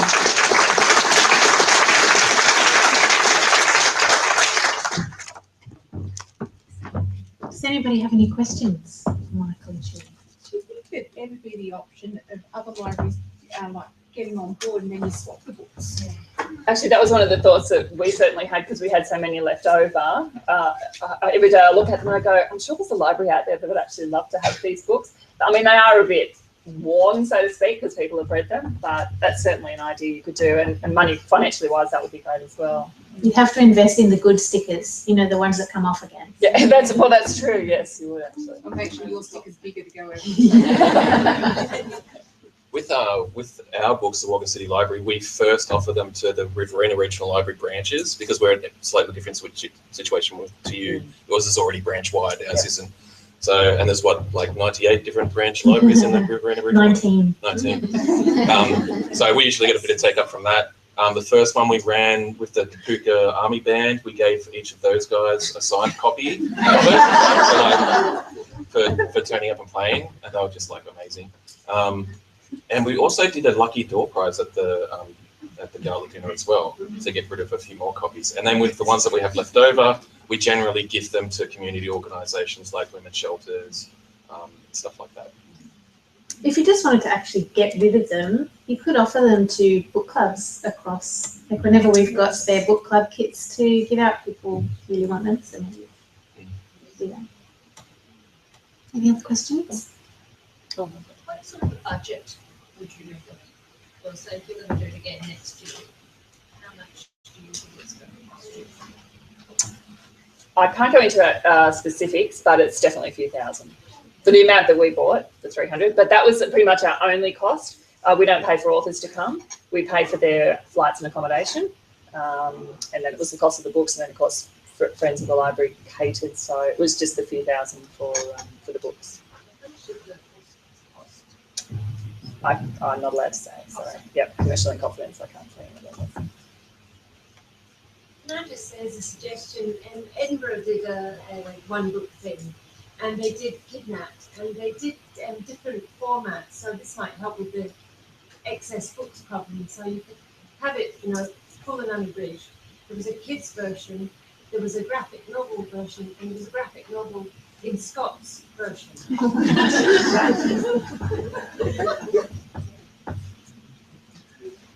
Yes. Were you able to derive any statistics after the event, at both libraries, after the event, to ascertain whether you'd actually reached your goals? So for one of you, it was to get new people into the library, and I guess for the other library, it was, I don't know, to promote the library services and reading in general. Were you able to derive any statistics after the events?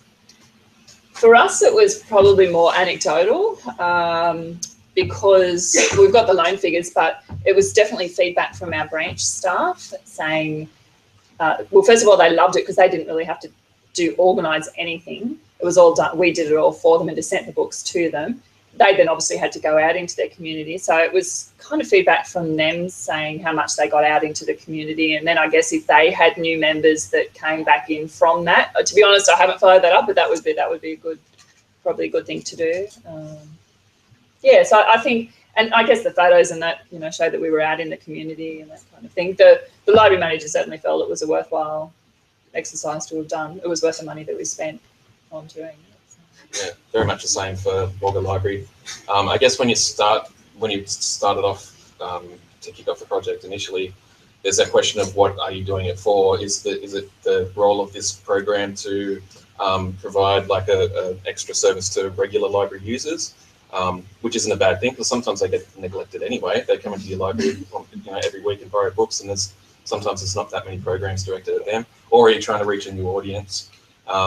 And we just felt that naturally people who were pretty much the core library users were going to be the ones to take up on this program the most. And then once you've got that sort of critical mass, then you can start to try to broaden it out a bit. That's what we tried to do with the second one a little bit. When we got Liam Pieper, it was probably too soon to do a biography, especially in a conservative sort of community about a drug-dealing, drug addict, sex maniac. So we got a lot of flack from that one. But yeah, so you do need to make that call. But we found anecdotally, turning up to the dinners, the people who are there are the ones that you talk to and interact with in the library each week. And for us, it was a real coup at Tamworth getting someone like Graham Simpson, who was one of the most popular authors at the time. So. Yes.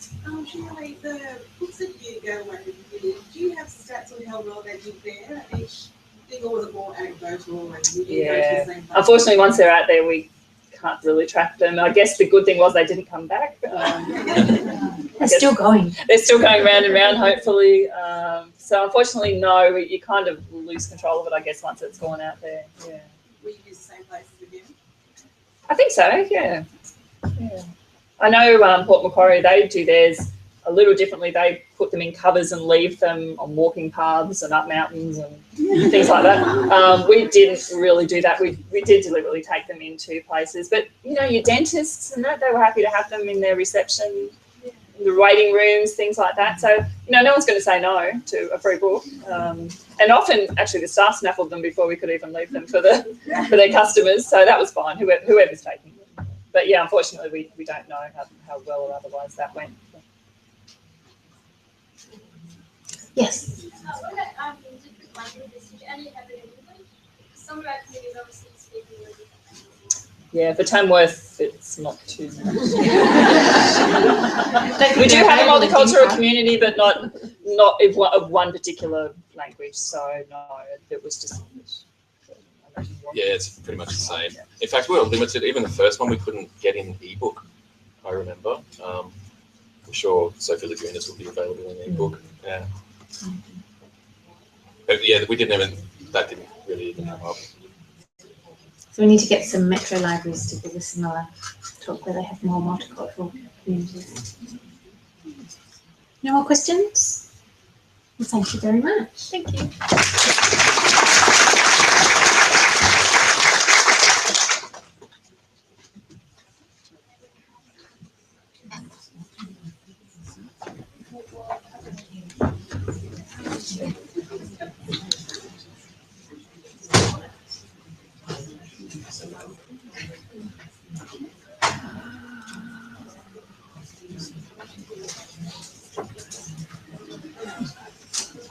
You know how if you're staring at it and you're really not finding it? I found genre labels.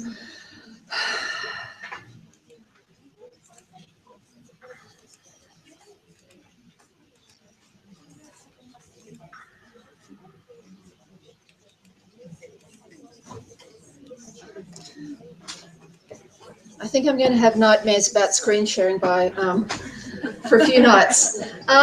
Now, this actually came about from something that Kathy Johnson at Coffs Harbour raised, and it's looking at how libraries describe the genres in their collections. And I saw a lovely suggestion come through Twitter today of subterranean westerns. And so the person who tweeted that wants to kind of do a mime as to what that sign could look like, would be very interested in seeing it.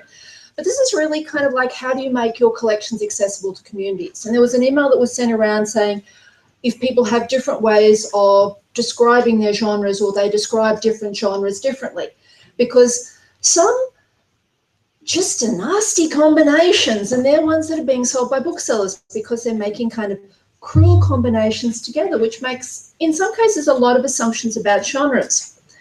So if you have unique genre labels, feel free to email them to me and I will put them up on Flickr, or add them to the wiki yourself. So we're looking at some ones that people have. So this one is from Warringah Library. And yes, some of these are pre-done genres like the chick lit. And look, but they've gone for kind of like the square labels for some of the genres. And I think that's actually quite a reasonable response, because you're not making any assumptions. There's not much you can interpret into a brown square. But I like the brown square. I know it doesn't sound like I do, but I genuinely like it, because I think it's a way of kind of, you know, if you know you've got to look for brown squares, you're looking for brown squares. It's not a nuanced interpretation, but nor is it a judgmental one. So I actually like that one. So, you know, the customized labels didn't have to be a sophisticated, you go out and get a special design. These are some other ones that aren't custom, but just to kind of show you the example from Macquarie Regional Library at Dubbo. So it's a nice mix. You kind of get the point. I do have a few questions about combining supernatural and horror. I get that horror is supernatural. All supernatural is not horror. That's kind of the only gnarly bit there. But you actually get the, nor does every thriller involve a gun, but you kind of get the point anyway, because nothing's going to work in every circumstance. So this is actually a nice mix. These other ones were sent from Coffs Harbour, and apologies for the size. Now the top, these actually came out of them doing the stock quality health check a while ago. And so the top one is actually erotic fiction, because they were trying to get a more subtle way of explaining erotic fiction. So went for a Venetian mask, which I actually think is a very good solution, because you're not going to feel a complete ass borrowing a book with a Venetian mask on it. Whereas, let's face it, there's a whole lot of erotic, you know, symbolism that could be used that you would not get past any council approval process. So you don't want to go there. But this actually is tasteful, and, you know, tasteful is good. The paranormal, the Howling Wolf, was apparently to get everyone away from thinking all paranormal is vampires. You know, use another furry creature that is possible. I do like these, and yes, I shouldn't talk about paranormal because I can get really flippant about the furry animals. So the Gentle Reeds as a bunch of flowers was very much focused on, it is the Gentle Reeds, but it was how to not label it Christian fiction, to have it more open and more inclusive. And apparently their collection is mostly like American settler fiction or Amish fiction. But this allows the inclusion of other Gentle Reads where basically the sex takes place behind the doors, not like erotic fiction in graphic detail over many pages. So I think it's actually a really good way of including this. And people from COFS, please pipe up because I'm feeling really awkward describing it in front of you. I have these notes from Kathy Johnson. So I think that's actually a really good mix. The Chicklet, slightly discarded shoes. Yeah, it's a mix. And I have to admit, my favourite one I think is the Rural Romance, which is the pink cowgirl boots, because it gets the point across, practical, colourful. It's nice. And it's a lovely fit with the way Shirley was describing the genre earlier. And I'm sure Joyce Sarix will be looking up Australian rural fiction, which is really good because maybe some of the authors are available in the US for them to access. The GLBQT, again, is a nice, fairly simple rainbow, but the rainbow is a good one. I also like their local authors. Now, this is not specifically local studies-y stuff, although that's completely fine too. This is actually so that you can find a vaguely local author in the collection when you're browsing the fiction or the non-fiction shelves and looking for read. Oh, did this person come from my area? Oh, yeah, they vaguely did. Now, I know everybody has different quantities of writers in their areas, but you've all got writers and creative artists in your area, and you still should have them in the collection. And I know this isn't the local studies working group meeting that I was at last week. You still should have them in your collection. So I think this is actually a very nice mix, and using interesting graphics, but you actually get the point. You know, you don't need a detailed explanation because you can kind of go, oh yeah, Wolf Paranormal, yeah, I get that. Again, apologies for the sizes. These are quite nice ones from Tenterfield. And I like the way they actually have historical and romance and then combine historical romance. Like, I love that one because it really is such a perfect mix for readers. So you kind of know which end of the spectrum you are. Maybe you're a historical and historical romance reader, but not a romance reader, you know? Or maybe you do the opposite two in combination. Or maybe you do the non-combined one. I don't know. But I do like the way this conveys it. I like the horror one too, just with a kind of like slightly scary letters.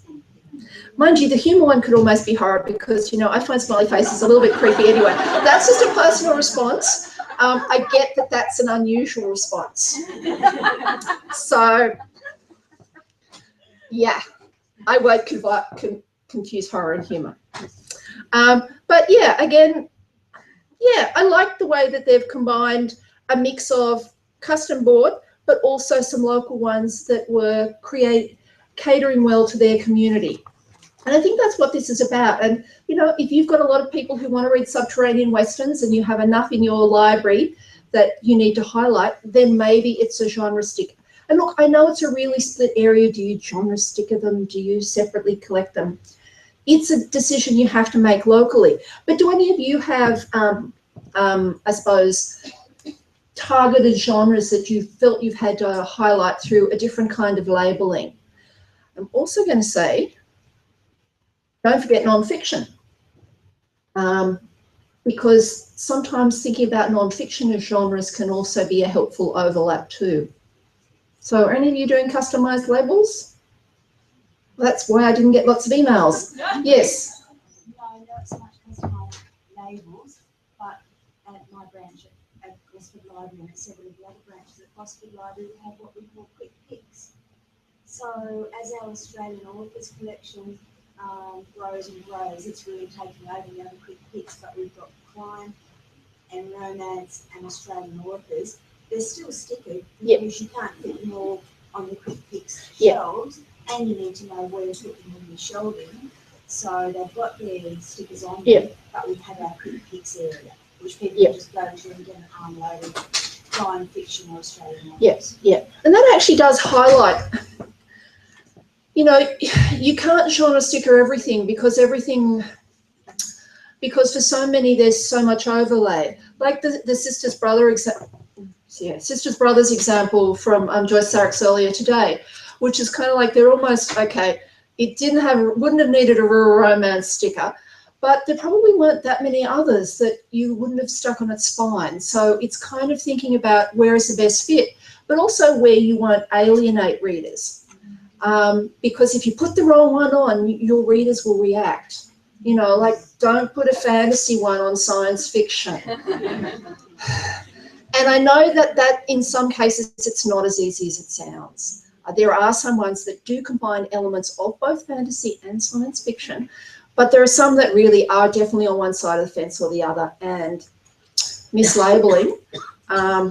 Or, very amusingly, historical fiction, which is actually fantasy, labelled as historical fiction, that when it's actually like alternative reality. So it's a tough one to get right, but I do think the examples we've seen show that there are some ones that in the interests of helping your clients select, and I do think gay lesbianism is a helpful one, because when the stock quality health check 5 years ago, all libraries that did that were underrepresented in that area. It's a tough area to get right, but it's an area which, if you talk with your community, you can. Erotica, it's kind of like, that's why they borrow well on ebooks. You don't have to face up library staff looking at you. But, you know, I know it's own what you borrow, but also make it easy for your clients to read. But with your labels, are you matching them with catalogue entries so that they're searchable on the catalogue? Or do you actually have to browse to see that it's erotic fiction? Can I actually search by subject entry in your catalogue to know that it's erotic fiction? Something to think about for how you catalogue your fiction, because I think sometimes it doesn't get the care and love that, another nice label from Coffs Harbour. Yeah. We did look down going the route to gay lesbians and stuff, but in the end we decided not to, because we didn't want young people coming in advertising the fact that they were borrowing a book that might have those themes. I decided, did anyone else have that quandary or not? Yeah, look, I think it's definitely a fair thing, and like that's always the tough thing with any of them, because for everyone you label and help, you're actually probably making it harder for someone else. It's not that there's a right answer.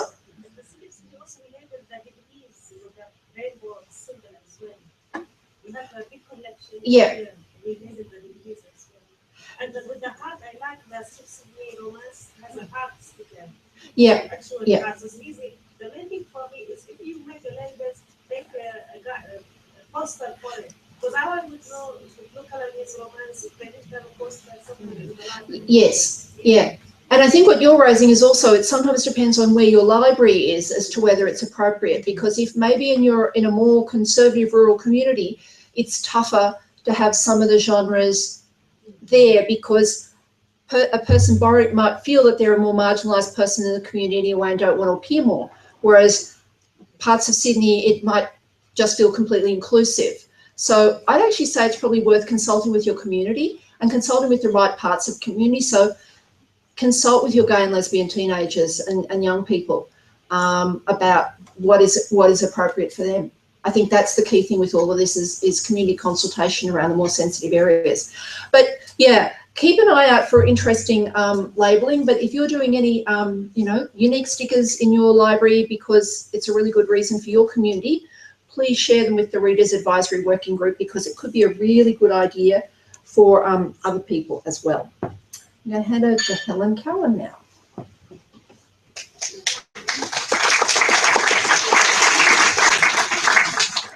Oh, no, I didn't.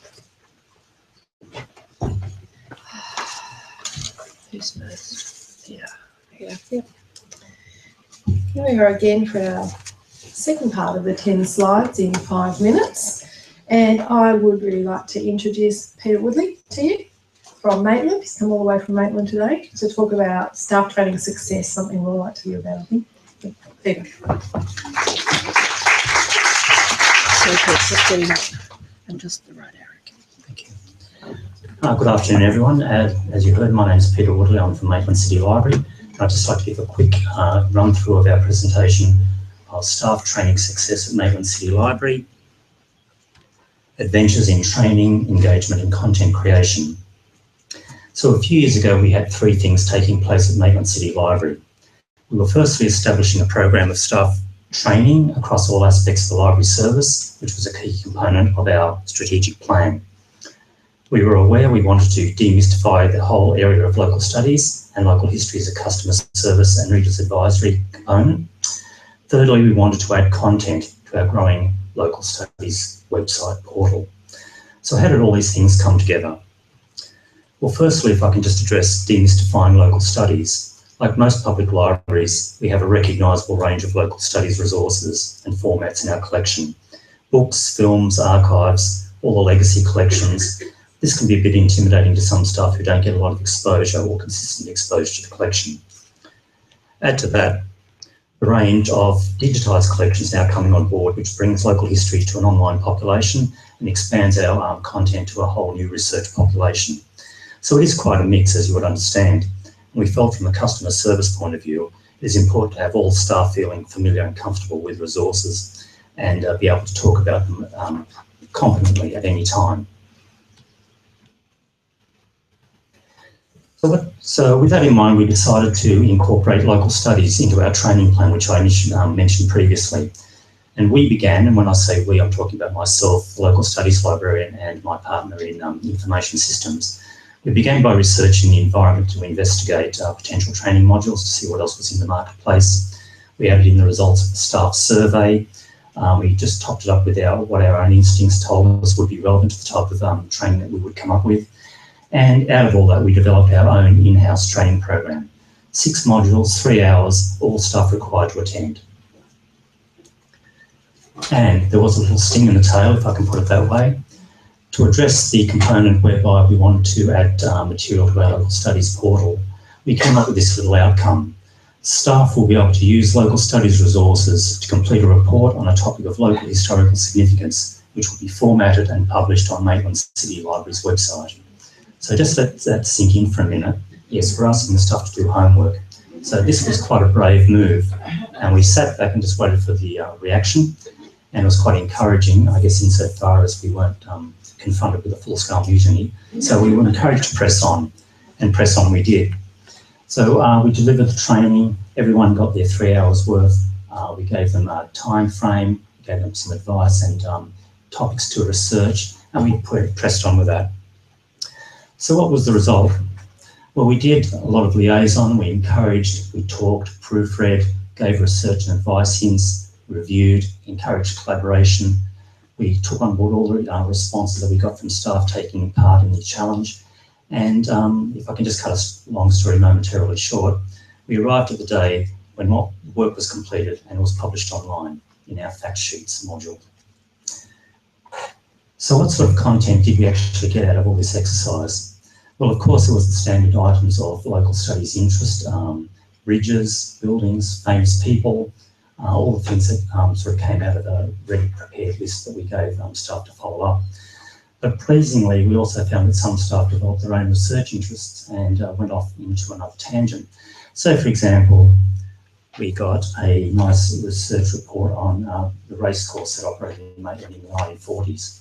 And of course, there's always going to be someone who discovers drunkenness, Sabbath breaking and prostitution. And we weren't disappointed, so it did turn up as well. A nicely quirky fact sheet that we came up with was this one here on Bathers Beware. Sorry, this one, Bathers Beware, where a story of sharks approaching Maitland in the Hunter River in the 19th century.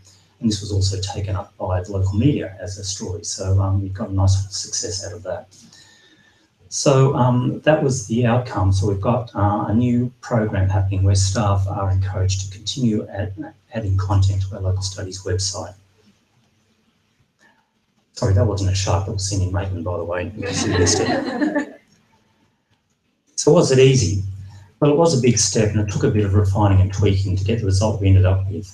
We who were ultimately responsible for the content going live had to do a bit of editing, fact-checking.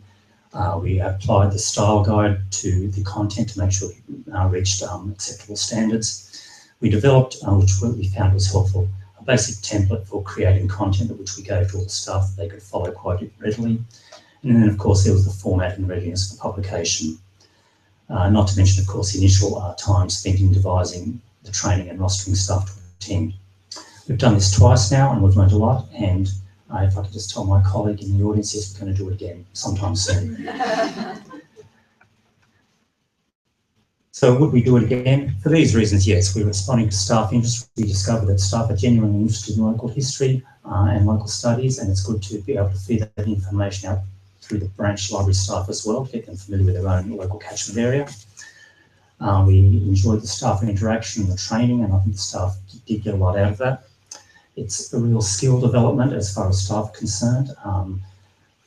The engagement with content creation of the website was also important. It was not seen as something that was so alien and unfamiliar to the staff. They were part of it as well, which was a great outcome. And that's the last point there, contribution to the website. I'd like to thank all the staff that took part in it.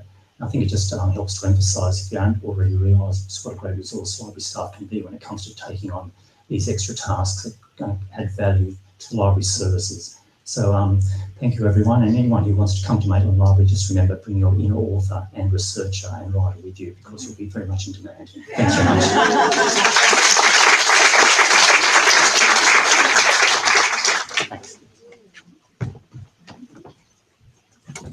Thanks, Peter. That was great. Our next presenter, she's been waiting for a while, all day. She's very excited about it. No, she's not nervous. She's very excited about it. Shoalhaven Library and YouTube. Let me present Sher Murphy, and she's going to tell you all about it if you haven't seen it already. Okay, so, and I've never operated a PowerPoint before last Thursday, so bear with me. Okay, so basically, Shoalhaven Libraries, Narra branch, took 2015 and stepped out onto the main stage. We were asked to present a report to Council about our achievements for the past year. We decided that instead of being the 12th PowerPoint of the day, that by being the 12th PowerPoint of the day, that we would reword the classic song by Queen, Bohemian Rhapsody, with lyrics that stated just some of the things that we had done in the last year. Not only was it a smash at the council presentation, but we then decided to bring it home and pop it on our very own YouTube channel. Since the posting of the video has made its way around the world with over 151,000 views, it was retweeted thousands of times by authors, libraries, book lovers around the world. The comments posted were wonderful. Some of them I could not read because they were not in English. The snippet was screened on the ABC's book club and featured on Win News and online in the Sydney Morning Herald. Staff members couldn't go anywhere locally without someone mentioning the video or being recognised. We were famous. Even going across the pond to reach Queen guitarist Brian May, who then shared it on his own website. I didn't know who he was until someone told me, and I screamed in the library. Thank God we were closed. The power of YouTube as a promotional medium was confirmed. We did a follow-up Christmas song called Bookie Christmas 2 weeks before Christmas, and in that short period generated over 6,000 views. We are now uploading what booktubers or other YouTubers call book haul videos. So this is where we're bringing it back to what we do. We've made the big splash, now we're bringing it back to everyday things. These are short videos where someone talks about the books they have just borrowed from the library or what staff are reading or intending on reading. This way, it shows patrons what books everyone's buzzing about and new items that they might be interested in borrowing. Lots of other ideas are in the works as we go around the room and have people review books, talk about what they're reading, or we're actually working on one called Book Club in a Bubble, where everyone, all the staff are reading the same book. We are under strict instruction not to speak to each other about it, to get our impressions on video and without any influence. Lots of people will read a book and go, you must read this. None of that is happening, and it is very hard at the moment. So, by doing this, it's to bring our websites and Facebook pages alive instead of just static reviews. Okay, so how? You might be wondering how we did this and what kind of resources we employed. Work time-wise, Librarian Rhapsody and Bookie Christmas were done in the staff's own time, took 3 hours, included 2 husbands, 1 filming, while the other one owns a recording studio and recorded us singing. The cost was $50, which was spent on pizza. We filmed on a Friday evening and the library was open and operating the entire time. Even during Library Rhapsody, I got some looks. The book haul video was filmed in-house, taking 5 minutes in one take. Putting together this PowerPoint presentation took longer than the videos. So why do this? In a world that is becoming more and more digitally oriented, we cannot shy away from utilising these new platforms to reach existing library members and potentially new library members. With 150,000 views on YouTube, we now have 120 subscribers to our channel, and we have more followers on Twitter than ever before. Facebook and whoever wants to see what we do next. It has strengthened our online presence. For instance, with the pie chart, you can see this was just 6 months. So the first 3 are just normal Facebook days, and it shows how many people click on our Facebook page. When Rhapsody came out, there was this big black thing. That was 1 month. Even the month afterwards, we were still getting a lot of traffic through that. Then we go back to a normal month, and the last pie chart is when Bookie Christmas come out. So when those songs came out, it was drawing a lot of traffic to our thing.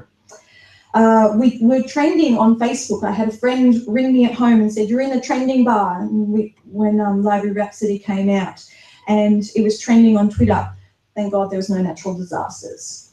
We raised the library profile exponentially, and basically we're getting our faces out into the world, reminding people how great libraries are, and then hopefully converting that to people in the door. I did see people come into the library who have never come into the library ever after that. They were very excited. They knew you were from the news, and they go, I turned up to soccer games where people go, "You're famous!" And then they would come to the library.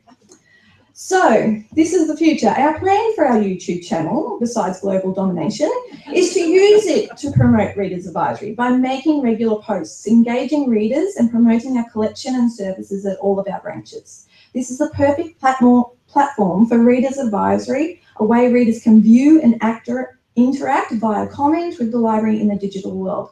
It is a cheap, quick, effective tool to promote your library and all of your services. And the irony of doing a PowerPoint presentation about avoiding a PowerPoint presentation is not lost on me. So thank you, guys.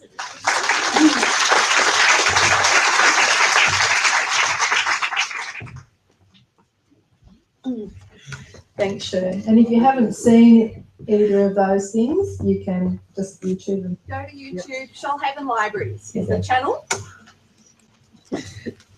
Okay, so our final presentation for the 10 slides in 5 minutes this afternoon is from Cheryl Woodward, and she's going to present Willoughby City Library's pop-up library.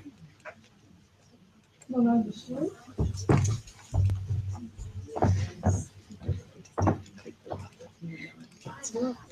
Which button's that? That one.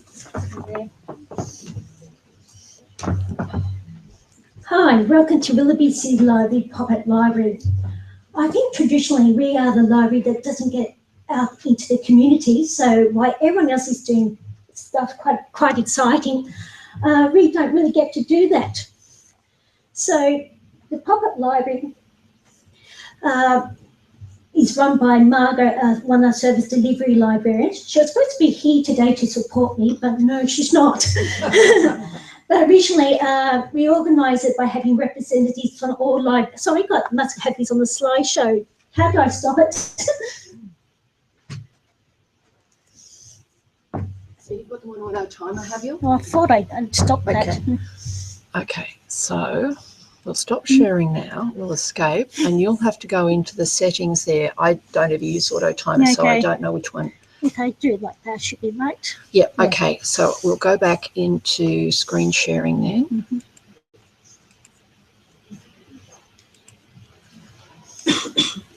And hopefully it will not run away. Okay, so members from all our teams came together and helped out with the Pop-Up Library. So we had Sarah from Home Library Services, Ray Lee from Community Languages, Cecilia from Online Services Librarian, Lisa and Meg from Promotions, Margaret and Liz are Service Delivery Librarians, myself and Angela's from Collection Development, and we had Peter, a courier and maintenance man who helped with the delivery. I'd like to point out that sort of stand you can see on the left there. I think it's fantastic because it was one of the oldest book trolleys you could find. Peter. Sorry, I just made a mistake. Sorry.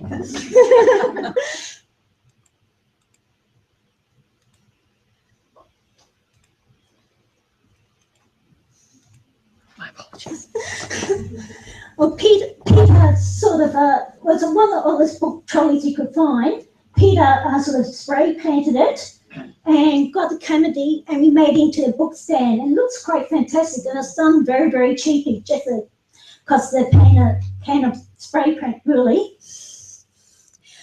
Okay, every Thursday and Friday there's a store on Victoria Avenue, a street store. So we hold the book pop-up library once a month on a Thursday.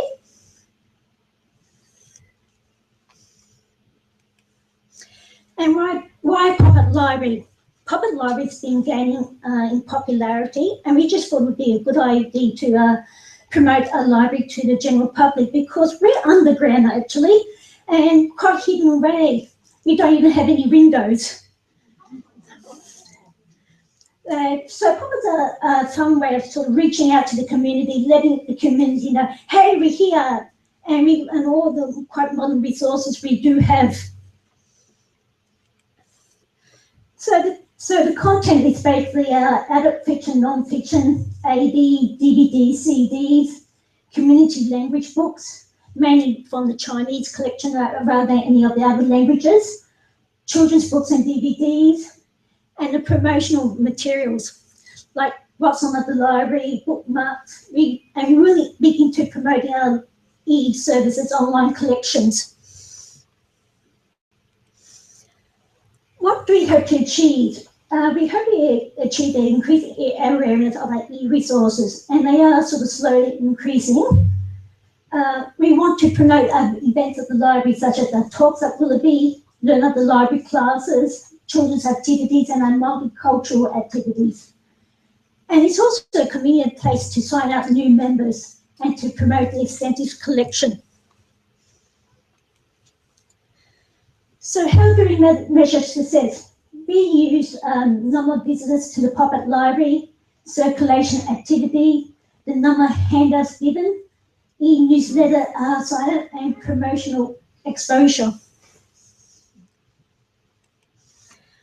These stats were from February, and over 5 hours there was 95 interactions, which included 6 new members, 34 items borrowed, 19 items returned, general inquiries about location, branches, how to join, about 16 inquiries on some of the events, and inquiries on sort of the learning at the library, like tech-savvy seniors and e-schools and tutorials.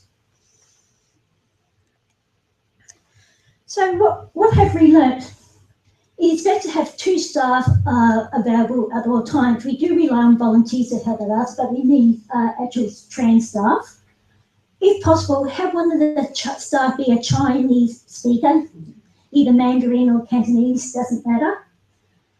And the weather will determine the success. You might have noted from the pictures, it's all outdoors. So if it's a very rainy day, it's not a very pleasant place to be. We try to have the most eye-catching displays. So, and the most new content. So before the items go out on the display shelves, you tend to try to grab them and put them aside for the pop-up library. Otherwise, it's hard to find. And with the promotion, we have found it's best to be specific, say, not, oh yes, we have author talks, say we have an author talk on such and such a day.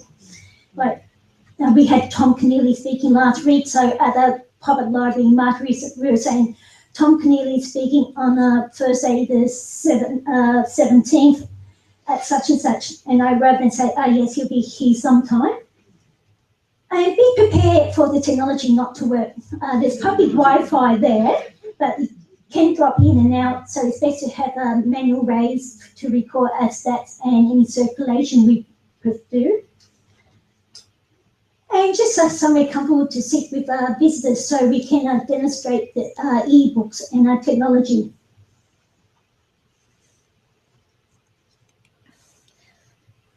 And there's Sarah again with her pop-up library. So welcome to Willoughby Pop-Up Library. Thank you.